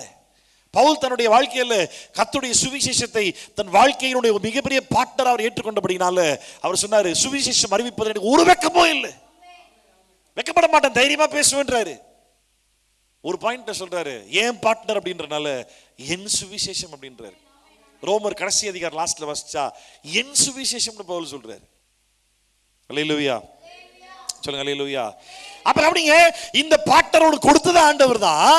இந்த பார்ட்னரை போற இடத்துல நீ கேரி பண்ணிட்டு போக, போற இடத்துல எல்லாம் இந்த பார்ட்னர் எல்லாருக்கும் அறிமுகப்படுத்த ஆண்டவர் இந்த வேலையை உனக்குள்ள ஸ்டார்ட் பண்ணியிருக்கிறாரு. இந்த வேலையை கடைசி வரைக்கும் முடிக்கிறதுக்கு ஆண்டவர் உனக்கு ஹெல்ப் பண்ணுவார். அவர் கண்டிப்பா ஹெல்ப் பண்ணுவாரு. ஆனா உன் கமிட்மெண்ட் இருக்கா? அவர் கண்டிப்பா ஹெல்ப் பண்ணுவாரு. ஆனால் உன் முயற்சி இருக்கா? அவர் கண்டிப்பா ஹெல்ப் பண்ணுவாரு. இதுல உன்னோட அர்ப்பணிப்பு இருக்கா? ஒரு மீட்டிங்கை போட்டு ஒரு ஸ்டேஜை கொடுத்து கையில மைக்க கொடுத்தா அன்னைக்கு நம்ம தம்பிக்கு வரக்கூடிய ஒரு கமிட்மெண்ட் தனிப்பட்ட வாழ்க்கையில சுவிசேஷம் சொல்றது மட்டும் இல்லையே. இல்ல, நான் ஒருவேளை சபையில ஸ்டேஜ்ல மட்டும் தான் பேசிக்கிட்டு இருக்கேன், மற்ற நேரங்களில் யாருக்கிட்டுமே இந்த அளவுக்கு அர்ப்பணிப்போடு இந்த அளவுக்கு ஒரு தாகத்தோடு பாரத்தோடு நான் இயேசு பத்தி பேசல அப்படின்னா நானும் மாயக்காரன் தான், நானும் பொய்யன் தான். இது மேடையில இருந்து பேசக்கூடிய மேடை பிரசங்கம் கிடையாது. இது என் வாழ்க்கை மூலமாய் வாழ்க்கையில போற இடத்துல எல்லாம் எல்லாருக்கிட்டையும் நான் பேச வேண்டிய கர்த்தருடைய சுவிசேஷம். அதுக்கு ஆண்டவர் ஹெல்ப் பண்றாரு. ஆனா உன்னுடைய கமிட்மெண்ட் இருக்கா? வீட்டுல வேலைக்கு ஆள் வராங்கல்ல, இல்லாட்டி நீ யாருன்னா வீட்டுல ஒரு வீட்டுக்கு வேலைக்கு போறல்ல, அங்க இருக்கிற யாருன்னா ஒருத்தர் நம்ம எல்லாம் செத்துட்ட பிறகு பரலோகம் போகும்போது நியாய தீர்ப்பு நாள்ல பக்கத்துல பார்த்து, ஏன் திவ்யா என் வீட்டு பக்கத்துல இருந்து ஏமா நீ சொல்லலன்னு கேட்டாங்கன்னு சொல்லுவேன். பக்கத்துல தானே இருந்தேன், ஏமா சொல்லன்னு கேட்டேன்னு சொல்லுவேன். இல்லக்கா நான் அவள் சொல்ல ட்ரை பண்ணங்க, நீங்க தாங்க சரியா கவனிக்கல. நான் தான் கவனிக்கல. ஒரு முறை இழுத்து கூப்பிட்டு சத்தமா சொல்லிருக்கலாம்ல, ஒரு முறை பொருள் 2 முறை சொல்லிருக்கலாம்ல அப்படின்னு கேட்டா நான் சொல்லுவேன். ஆண்டவர் முன்னாடி தான் அவங்க கேட்டாங்கன்னா சொல்லுவீங்க. ஆமா, எதை உன் லைஃப்னு யோசிக்கிறன்றது மட்டும் யோசி. உன் லைஃப்னு சொல்லி நீ எதை கன்சிடர் பண்ற? கர்த்தருடைய உதவி உனக்கு இதுல பரிபூர்ணமா இருக்குது. உன்னை உண்டாக்குனது அதற்காக தான், உன்னை ரட்சிப்பது அதற்காக தான், உன்னை ஒரு பிள்ளை ஆக்குனது அதற்காக தான், உன்னை பரிசுத்தப்படுத்துறது அதற்காக தான், உனக்கு பைபிள் கொடுத்தது அதற்காக தான், உன் ஆண்டவர் படைச்சதே இந்த ரட்சிப்பின் சுவிசேஷத்தை அறிவிப்பதற்காக தான். நற்கிரியைகள்ல நிறைய இருக்கு. அதுல முதல் நற்கிரியை உன்னை படைச்ச நோக்கம், பைபிள் கொடுத்த நோக்கம், அவர் பிள்ளை ஆக்கின நோக்கம், உன்னை பாவத்தை விட்டு மீட்டெடுத்து உன்னை சுத்திகரித்ததுக்கான நோக்கம், முதல் நற்கிரியை சுவிசேஷம் பறைசாற்றுவது. ஆமென். ஆமா, the first good work has to be seen from me, through me அப்படின்றப்போ that is gospel. என் மூலமாய் தெரியப்பட வேண்டிய முதல் நற்கிரியை. பிச்சைக்காரனுக்கு பிச்சை போட சொல்லல, போட வேணாம்னு சொல்லல, அது இல்லை, அது முதல் ப்ரெஃபரன்ஸா வரல. பக்கத்து வீட்டுக்காரனுக்கு ஹெல்ப் பண்ற பேரு அந்த ஹெல்ப் இல்லை. சபையில் யாருன்னா ஒருத்தர் தேவைன்றப்ப அவங்க வீட்டில் போய் ஹெல்ப்புக்காக அவங்க கூட ஓடுற பேரு அதெல்லாம் ரெண்டாவது. அதெல்லாம் ரெண்டாவது. சாப்பாடு இல்லாதவங்க சாப்பாடு தருது, ட்ரெஸ் இல்லாதவங்க ட்ரெஸ் தர்றது, ரோட்டில் என்ன ஏழப்பட்டவங்க வந்தாங்க, மயங்கி விழுந்தாங்க, தூக்கி அவங்களுக்கு தண்ணி கொடுக்கறது, கண்ணு தெரியாதவன் ரோடு கிராஸ் பண்ண ஹெல்ப் பண்ணுறது, பிள்ளைங்க யாருன்னா சைக்கிள் விழுந்துட்டான போய் ஹெல்ப் பண்ணுறது, ஆக்சிடென்ட் ஆகி வயசானவங்க யாருன்னா பைக்கில் ரோட்டில் விழுந்துட்டான டக்குன்னு வண்டியை விட்டு ஓடி போய் தூக்கி விடுறது. இந்த எல்லா நற்கிரியைகளும் கண்டிப்பாக அவசியம். ஆனால் இதெல்லாம் செகண்டரி, இதெல்லாம் secondary. First primarily important is gospel good work. சுவிசேஷமாகிய நற்செய்தியை உன் நற்கிரியைகள் மூலமாய் காண்பிக்க வேண்டும். அதுக்காக நீ எடுக்கிற பிரயாசம் என்ன? அதுக்காக நீ எடுக்கிற முயற்சி என்ன? அதுதான் முக்கியம்.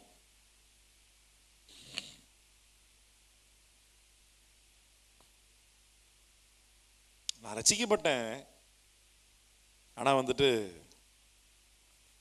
இந்த மாதிரிலாம் நான் பண்றதில்ல பாஸ்டர் அப்படின்னா உன்னை பத்தி பைபிள் என்ன சொல்லுது தெரியுமா? தீத்து 1 அதிகாரம் கடைசி வசனம்.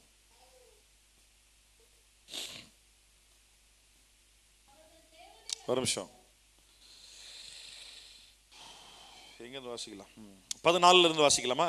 தீத்து 1 அதிகாரம் 14 இருந்து வாசிங்க பாப்போம். விசுவாசத்தினாலே ஆரோக்கியம் உள்ளவர்களா இருக்கும்படி நீ அவர்களை கண்டிப்பாய் கடிந்து கொள். எப்படி? நீ விசுவாசத்துல ஆரோக்கியமா இருக்கணும் அப்படின்னா நான் கம்பல்சரி கடித்து கொண்டுதான் ஆகணும். ஆமா, குடும்பத்துல சண்டை போட டைம் இருக்கு, சுவிசேஷம் சொல்ல டைம் இல்லை.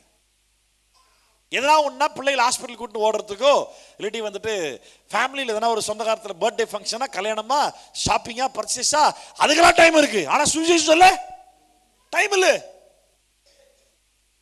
You are just losing a purpose. உன் நோக்கத்தை இழந்து வாழ்க்கை எதையோ நோக்கி போய்கிட்டு இருக்கு. இதுல கர்த்தர் வேதனைப்படுறாரு. நீ பாவம் பண்ணும்போது வந்து ஐயோ பொய் சொல்லிட்டோம், ஐயோ விபச்சாரம் பண்ணிட்டோம், ஐயோ பொண்ணு தப்பா பார்த்துட்டோம், ஐயோ அதை பண்ணிட்டோம், ஐயோ இதை பண்ணிட்டேன், ஐயோ நான் திருடிட்டேன், இதெல்லாம் பாவம் நினைக்கிற பத்தியா? நீ செய்யற முதல் பாவம் தெரியுமா? நீ அறிந்த இயேசுவை அறியாதவனுக்கு சொல்லாம இருக்க பாரு, அதுதான் நீ செய்யற முதல் பாவம். என்னைக்காவது உணர்த்தப்பட்டிருக்கியா? என்னைக்காவது ஆவியானவரை பத்தி உன்கிட்ட பேசியிருக்காரா? பேச மாட்டாரு. இல்ல அவர் பேசுறது உனக்கு கேட்கவும் கேட்காது. ஏன்? ஏன்னா வார்த்தை நீ படிக்கவே இல்லை, இந்த வார்த்தைக்கு முக்கியத்துவம் கொடுக்கவே இல்லை. விசுவாசத்திலே ஆரோக்கியம் உள்ளவனா இருக்கும்படி நீ அவர்களை கண்டிப்பாய் கடிந்து கொள். நீ ஏன் விசுவாசத்தில் ஆரோக்கியமா இருக்கணும்? அப்பதான் அந்த ஆரோக்கியமான விசுவாசத்தை அநேகரோட பகிர்ந்து கொள்ள முடியும். அடுத்த வருஷம் சுத்தம் உள்ளவனுக்கு டைம் இருக்கிறவனுக்கு எப்பவும் டைம் இருக்கும், டைம் இல்லாதவனுக்கு எப்பவும் டைம் இருக்காது. சுத்தம் உள்ளவனுக்கு சகலமும் சுத்தமா இருக்கும், அசுத்தம் உள்ளவனுக்கும் அவிசுவாசிக்கும் ஒன்னும் சுத்தமா இருக்காது. அவளுடைய புத்தியும்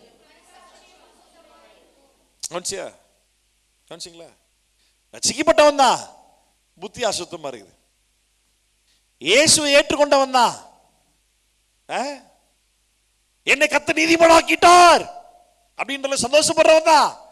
ஆனா மனசாட்சி தான் அசுத்தமா தான் இருக்குது. தேவனுடைய நீதிமானாக்குனது உண்மை அப்படின்னா உன்னுடைய மனசாட்சி உன்னையே குற்றப்படுத்தணும்னு கேட்கிறேன். உன் மனசாட்சி இன்னொன்னு குற்றப்படுத்திக்கிட்டு இருக்கு அப்படின்னா அப்படி இன்னும் தேவனால் நீதிமானாக்கப்படலைன்றது அர்த்தம். நீ கிறிஸ்தவனாரு, இந்துவாரு, முஸ்லிமாரு, எவனானாயிரு, தேவனால் நீ அழைக்கப்பட்டது உண்மை, கர்த்தரை பரிசுத்தப்படுத்தணும் உண்மைனா உன் மனசாட்சி அவனை குற்றப்படுத்துது. உன் மனசாட்சி குற்றப்படுத்தக்கூடிய செயல்களை இன்னும் செஞ்சுக்கிட்டு இருக்கிற அப்படின்னா அப்படி ரசிக்கப்பட்டது எங்க போச்சு? அப்ப இந்த மாதிரி நாட்கள் என்ன பண்றாங்க?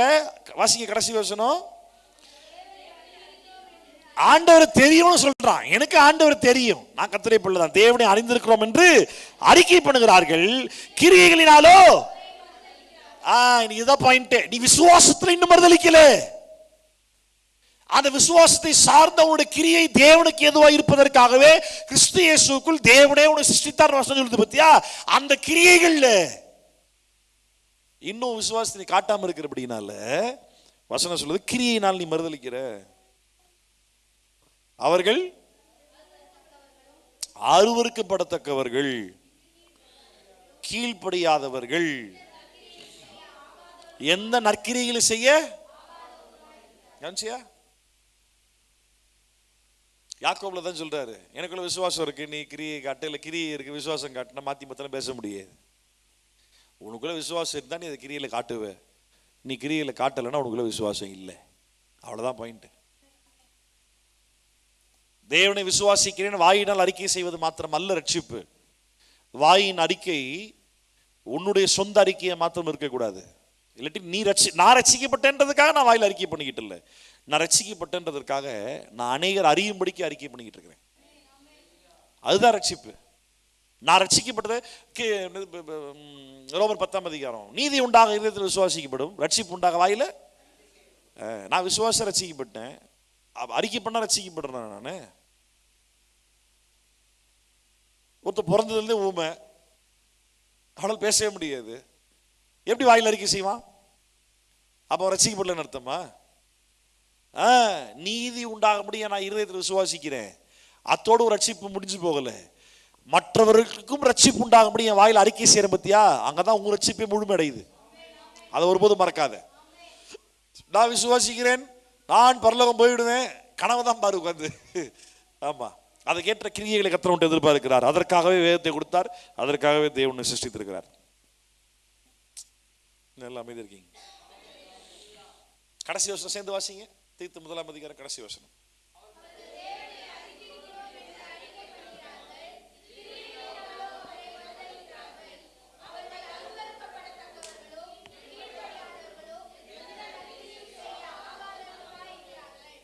அல்லேலூயா. இப்ப இந்த நற்கிரியைகள் செய்வதற்கான என்ன தகுதி தேவை ஆண்டவர் எதிர்பார்க்கிறார்? 2 தீமோத்தேயு 2ஆம் அதிகாரம்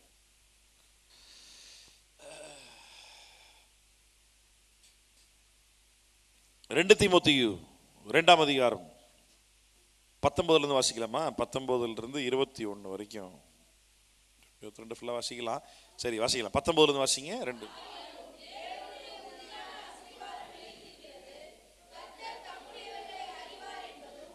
கிறிஸ்துவின் நாமத்தை சொல்லுகிற எவனும்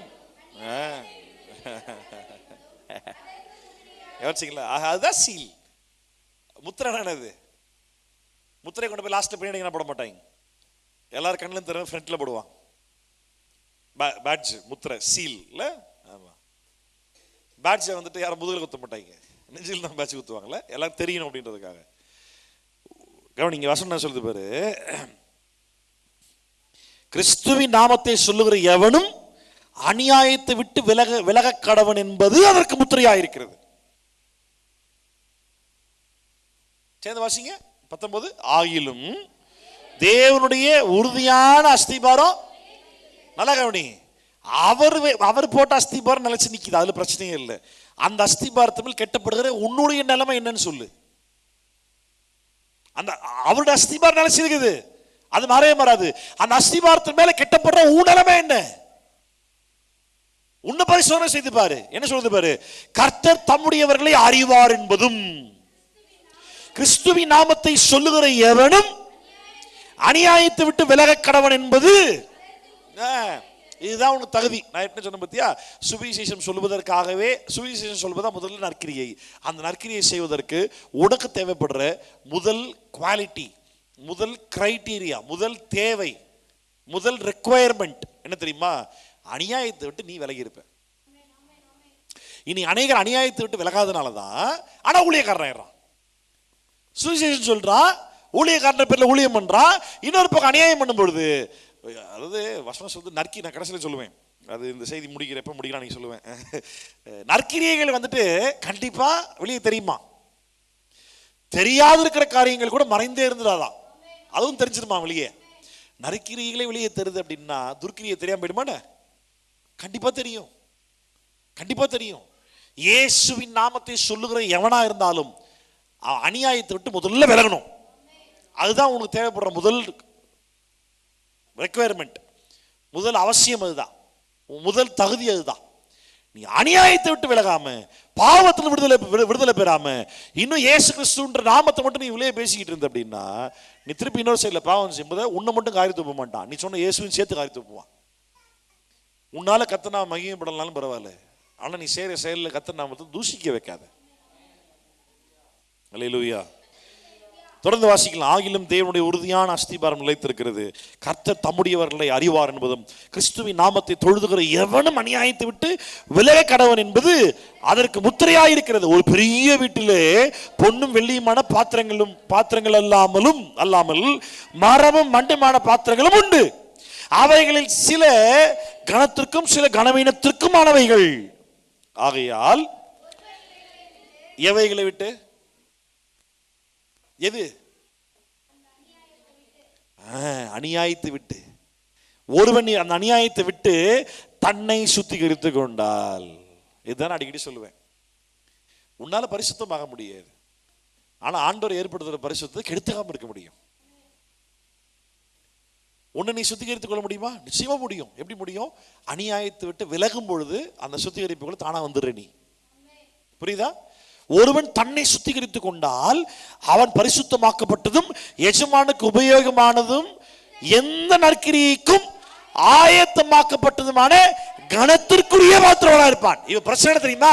நம்ம இங்க சண்டை போட்டுட்டு இருக்கோம். ஒரு பெரிய மாளிகையில கணத்திற்குரிய பாத்திரம் பொன்னினாலும் வெள்ளினாலும் பொன்னினாலும் வெள்ளினாலும் உண்டாக்கப்பட்ட பாத்திரங்கள். இன்னொரு பக்கம் மரத்தாலோ மண்ணாலும் உண்டாக்கப்பட்ட பாத்திரங்கள். நம்ம என்ன பண்றோம்? உண்டாக்கியவர் மேல கேசப்பட்டுக்கிட்டு. அவனை மட்டும் நல்லா படைச்சிருக்கீங்க, என்னை ஆண்டு இப்படி படைச்சிருக்கீங்க. நிறைய பேருக்கு பெரிய வருத்தம், என்னையும் ஆண்டு கருப்பா படைச்சார், என்னையும் வெள்ளையா படைக்கல. அது ஒரு பெரிய வருத்தம். நிறைய பெண்களுக்கு அவளை மாதிரி எனக்கு ஏன் முடியல, நிறைய ஆண்களுக்கு அவனை மாதிரி எனக்கு ஏன் பைக் இல்லை, அவனை மாதிரி எனக்கு ஏன் டேலண்ட் இல்லை, அவனை மாதிரி நான் இல்லை. ஆண்டவர் மேலே கேசப்பட்டுக்கிட்டு இருக்கிறோம். இல்லை, என்னை ஆண்டவர் இப்படி படைச்சிங்க, என்னை ஆண்டவர் இந்த நாட்டில் படைச்சிங்க, என்னை ஆண்டவர் இந்த குடும்பத்தில் படைச்சிங்க.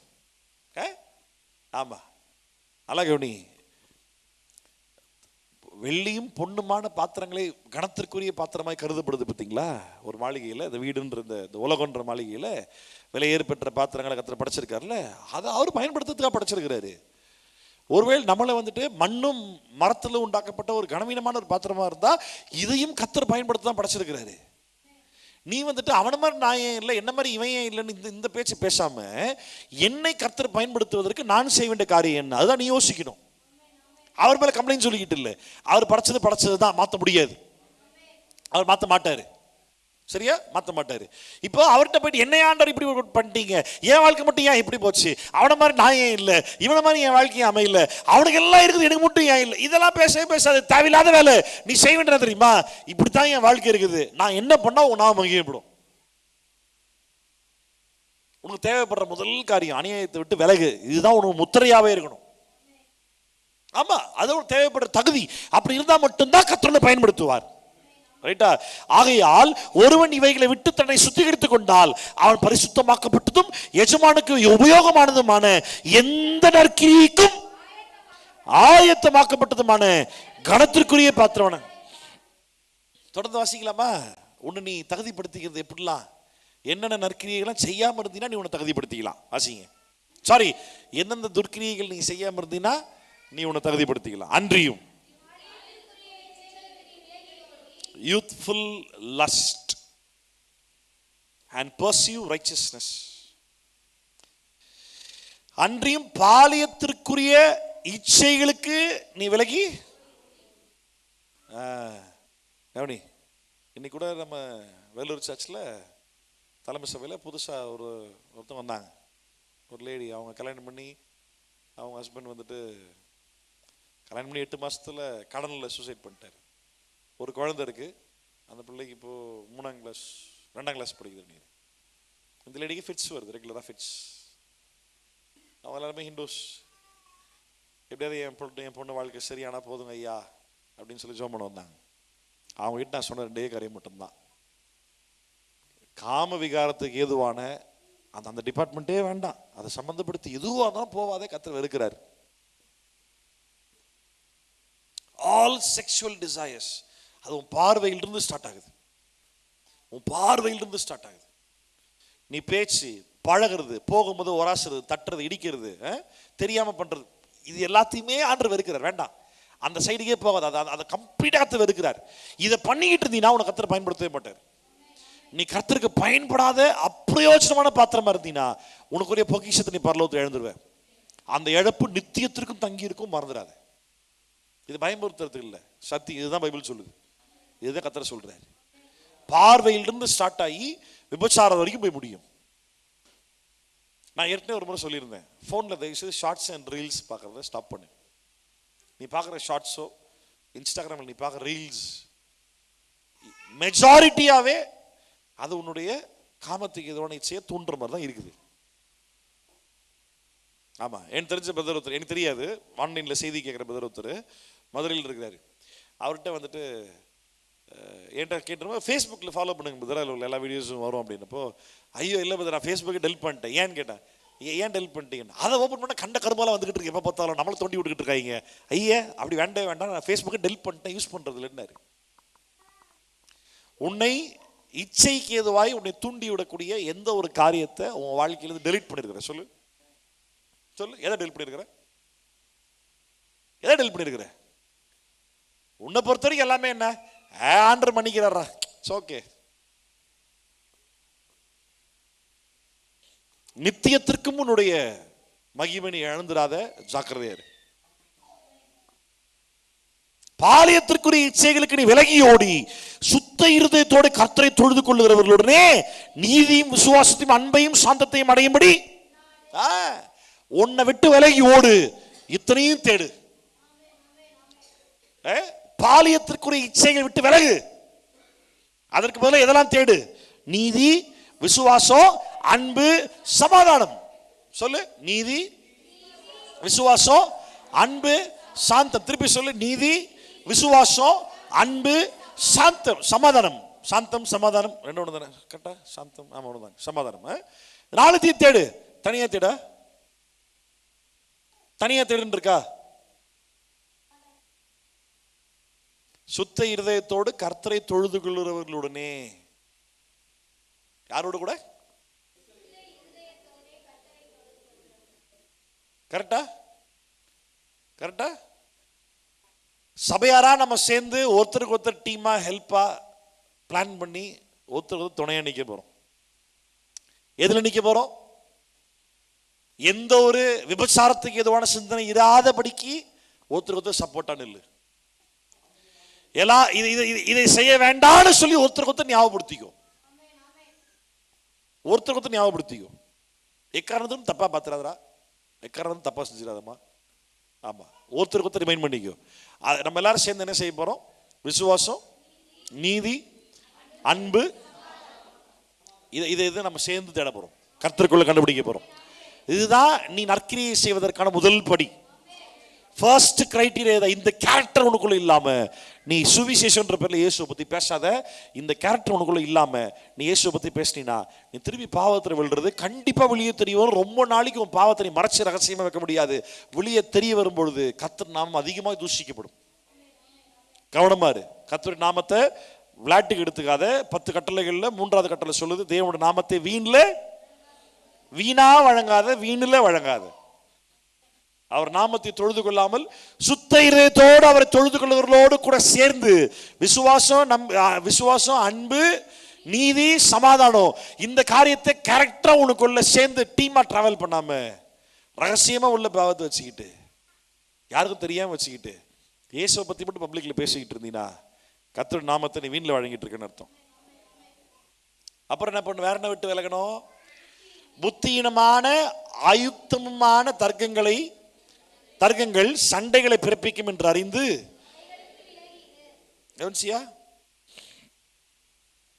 foolish and ignorant speculations. Speculation guess பண்றது. கெஸ் பண்ணி பேசுவாங்க. அப்படியா இருக்குமா, இப்படியா இருக்குமா, தேவையில்லாத ஆர்கியூமெண்ட். காலைல செய்தி எத்தனை பேர் கேட்டீங்கன்னு தெரியல, கேட்டீங்களா? எப்படி ஆர்கியூ பண்ணணும், எப்படி ஆர்கியூ பண்ணணும், எப்படி பண்ணக்கூடாதுன்றது தான் செய்தியில் ஆரம்பத்திலே சொல்லி ஆரம்பிச்சேன். நான் அதை நான் உண்மையை ப்ரிப்பேர் பண்ணவே இல்லை. திடீர்னு என் மனசில் உணர்த்தினாரு, ஆன் ஸ்பாட்ல தான் நான் சொன்னேன். அதெல்லாம் விட்டு கர்த்தருடைய ஊழியக்காரன் எப்படி இருக்கணும்? சண்டை பண்ணுகிறவனாயிராமல் எல்லாவற்றிலும் சாந்தம் உள்ளவனும் போதக சமர்த்தனும் தீமையை சகிக்கிறவனுமாய் இருக்க வேண்டும். எதிர் பேசுகிறவர்கள் சத்தியத்தை அறியும்படி தேவன் அவர்களுக்கு மனம் திரும்புதலை அருளத்தக்கதாக பிசாசானவனுடைய இச்சையின்படி செய்ய அவனால் பிடிபட்டிருக்கிற அவர்கள் மறுபடியும் மயக்கம் தெளிந்து அவன் கண்ணிக்கு நீங்கத்தக்கதாகவும் சாந்தமாய் அவர்களுக்கு. அது ரொம்ப முக்கியம். எதிர் பேசுகிறவர்களை கண்டனம் பண்ணணும், அது அன்போடு பண்ணணும், தெளிவா பண்ணணும். அப்பதான் வந்துட்டு பிசாசனுடைய மயக்கத்துல கள்ள உபதேசத்தை மாட்டிக்கிட்டு இருக்கிறவனால காப்பாத்திக்க முடியும். இந்த வேலையை செய்யறதுக்கு முன்னாடி முதல்ல நீ என்ன பண்ணணும்? நீ உனக்கு தகுதி தேவைப்படுது. என்ன தகுதி தேவைப்படுது? அநியாயத்தை விட்டுரு, விபச்சார பாவத்தை விட்டு விலகி ஓடி போயிடு.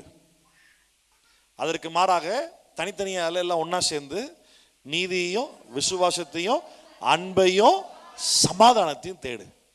அப்படின்னா அது உன் கேரக்டர் மாறணும். இது இருந்ததுன்னா நீ கர்த்தருக்கு ஆண்டவரே உன்னை தானா பயன்படுத்த இருப்பார். சுவிசேஷம் சொல்ல நீ ஓடிக்கிட்டு இருப்ப, இப்போ கொஞ்சம் சொல்லுங்க ஐயா அப்படின்ட்டு உன்னை தேடி 4 பேர் தானே வர இருப்பாங்க. அங்கதான் அந்த சீன் அங்கதான் மாறுது மொத்தமாவே. ஆமா, பவுலை தேடி ஆள் வந்தாங்க, பேதுரு தேடி வந்தாங்க. இந்த வழியில் நடந்து வருவாரு, அவர் நிழல் பட்டாத சுகமாக தான் பார்க்கலாம் அப்படின்ற விசுவாசத்தில் அங்கே வியாதியஸ்தெல்லாம் போட்டு போனாங்க. அது எப்போ நடக்கும்? எப்போ நடக்கும்? அநியாயத்தை கம்ப்ளீட்டா விட்டு விலகி, வாலிப இச்சை பாவங்களை விட்டு மொத்தமா விலகி சபையாரோடு சேர்ந்திருந்து விசுவாசம், நீதி, அன்பு, சமாதானம் இது உன் கேரக்டராகவே மாற்றிக்க ட்ரை பண்ண சேர்ந்து ஆட்டோமேட்டிக்காக மக்கள் உன்னை தேடி வருவாங்க. நீ பெருசாக பேசி எதுவும் பண்ண தேவையில்லை, சொல்லுங்க ஐயா கேட்குறேன்ட்டு மக்கள் தானே வந்து உட்காருவாங்க. அல்லேலூயா. அப்போ நம்ம இன்னைக்கு என்ன பார்த்தோம்? இதோட முடிக்க போகிறேன், அவ்வளோதான். அடுத்த வாரம் 2வது பாயிண்ட் பார்ப்போம். 2-3 பாயிண்ட் அடுத்த வாரம் ஒரு 2-3 பாயிண்ட் சேர்த்து பார்க்கலாம். இன்னைக்கு நம்ம என்ன கற்றுக்கிட்டோம்? நற்கிரியைகளை செய்வதற்காக தேவன் நம்மளை கிறிஸ்து இயேசுவுக்குள் முன்குறித்தார், படைத்தார், கரெக்டான டைம்ல அழைத்தார், ரட்சிப்பை தந்தார், அது அநியாயத்தை விட்டு பாவத்தை விட்டு விலக்கினார், தேவனுடைய பிள்ளையாக மாற்றினார், நம்மளை சுத்திகரித்து பரிசுத்தப்படுத்தினார். எதற்காக? நற்கிரியைகள் செய்வதற்காக தான். முதல் நற்கிரியை எது? சுவிசேஷம் என்ற நற்கிரியை. சுவிசேஷம் என்ற நற்கிரியை சொல்லுவதற்கு உனக்கு தேவைப்படுற தகுதி என்ன? ரசிக்கப்படுறதுக்கு தேவைப்படுற தகுதி பாவி, அங்க ரசிக்கப்பட்டோம். இப்போ ரசிக்கப்பட்ட பிறகு இப்போ சுவிசேஷம் சொல்லுவதற்கு உனக்கு தேவைப்படுற தகுதி என்ன? 2 விட்டு விலகு, 4 கேரக்டரை மாத்து, அநியாயத்தை விட்டு விலகு, வாலிப இச்சைகளை விட்டு விலகு, அப்புறம் விசுவாசம், நீதி, விசுவாசம், அன்பு, சமாதானம். இதை தனியா இல்லை, சபையாரா சேர்ந்து தேட ஆரம்பி. இந்த கேரக்டரை மாற ஆரம்பி, ஆட்டோமேட்டிக்காக ஆண்டவனை பயன்படுத்த ஆரம்பிப்பார். நீ மாத்திரை செய்யப்பட்ட பாத்திரம் இருந்தாலும் பரவாயில்ல, மண்ணில் செய்யப்பட்ட கனவீனமான பாத்திரம் இருந்தாலும் பரவாயில்ல, இல்லாட்டி பொன்னினால வெள்ளினால செய்யப்பட்ட விலை உயர்ந்த பாத்திரம், கணத்திற்குரிய பாத்திரமா இருந்தாலும் பரவாயில்ல. இப்போ எதிர்த்திரமா இருக்கிற வேல்யூபிள் ஜாஸ்தி. நீ வெள்ளி பொண்ணு போல பாத்திரமா இருந்தாலும் மேட்டர் இல்லை, மரமா மண்ணான்றது மேட்டர் இல்லை, உன்னை கர்த்தர் பயன்படுத்துறாருன்றதான் மேட்டர். ஆமென்.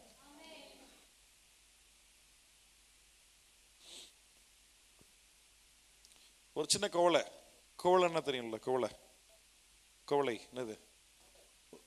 ஒரு சொம்பு மாதிரி இருக்கும், ஒரு மண்ணில் போட்டால் உடஞ்சிடும். மண்ணில் செய்யப்பட்ட ஒரு சின்ன சொம்பு என்ன ப்ரைஸ், என்ன விலை கிடைக்கும்? 30 ரூபா இருக்கும் இல்லை? ஒரு 30 ரூபா இருக்கும். நல்ல குவாலிட்டியா, பக்கா செம்ம குவாலிட்டி, அப்படியே சூப்பராக வெயிட்டாக ஜம்முன்னு இருக்கு. எவ்வளோ இருக்கும்? நீ காஸ்ட்லியா 100 ரூபா இருக்கும். கொஞ்சம் 100 ரூபா 150 ரூபா, அவ்வளோதான். அதே ரொம்ப ஜாஸ்தி. ஆனால் 300 ரூபாயடா, நம்மளுக்கு தேவையில்ல டிபார்ட்மெண்ட் எது நமக்கு. ஒரு வச்சுக்கோ, ஒரு 300 ரூபா வச்சுக்கோ. அதே போல மண்ணில் செய்யப்பட்ட ஒரு சொம்பு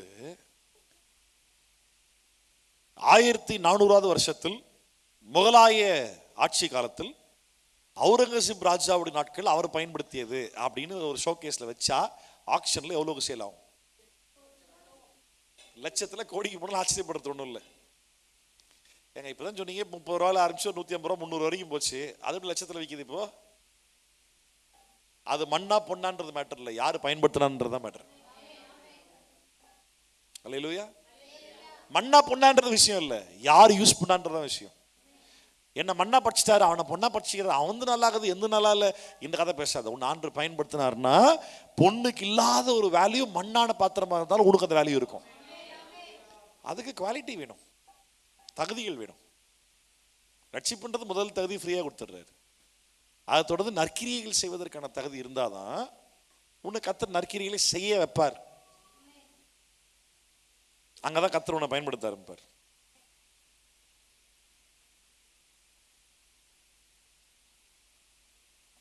என்னைக்காவது நம்ம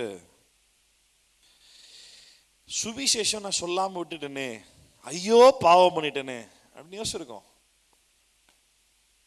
சுவிசேஷம் சொல்லாம விட்டான், வாய்ப்பு கிடைச்சா நான் சொல்லாம விட்டான்டவரே, அந்த பாவத்தை மன்னிங்க கேட்டிருக்கோம். கேட்டிருக்கீங்க. கர்த்தர் ஆசீர்வதிப்பார். என்னைக்காவது நம்ம வாழ்க்கையில தகுதி பெற்றுடணும், அதை செஞ்சிடணும், இப்படி ஆயிடணும், வளர்ந்துடணும், சாதிச்சிடணும், செஞ்சிடணும், நிறைய பிளான் பண்றோம்ல. என்னைக்காவது ஆண்டவர் என்னை பயன்படுத்துற மாதிரி எனக்குள்ள ஒரு வளர்ச்சி வேணும் யோசிச்சிருக்கிறோம்? இன்னைக்கு ஆண்டவர் நம்மோடு பேசிட்டு இருக்கிறார்.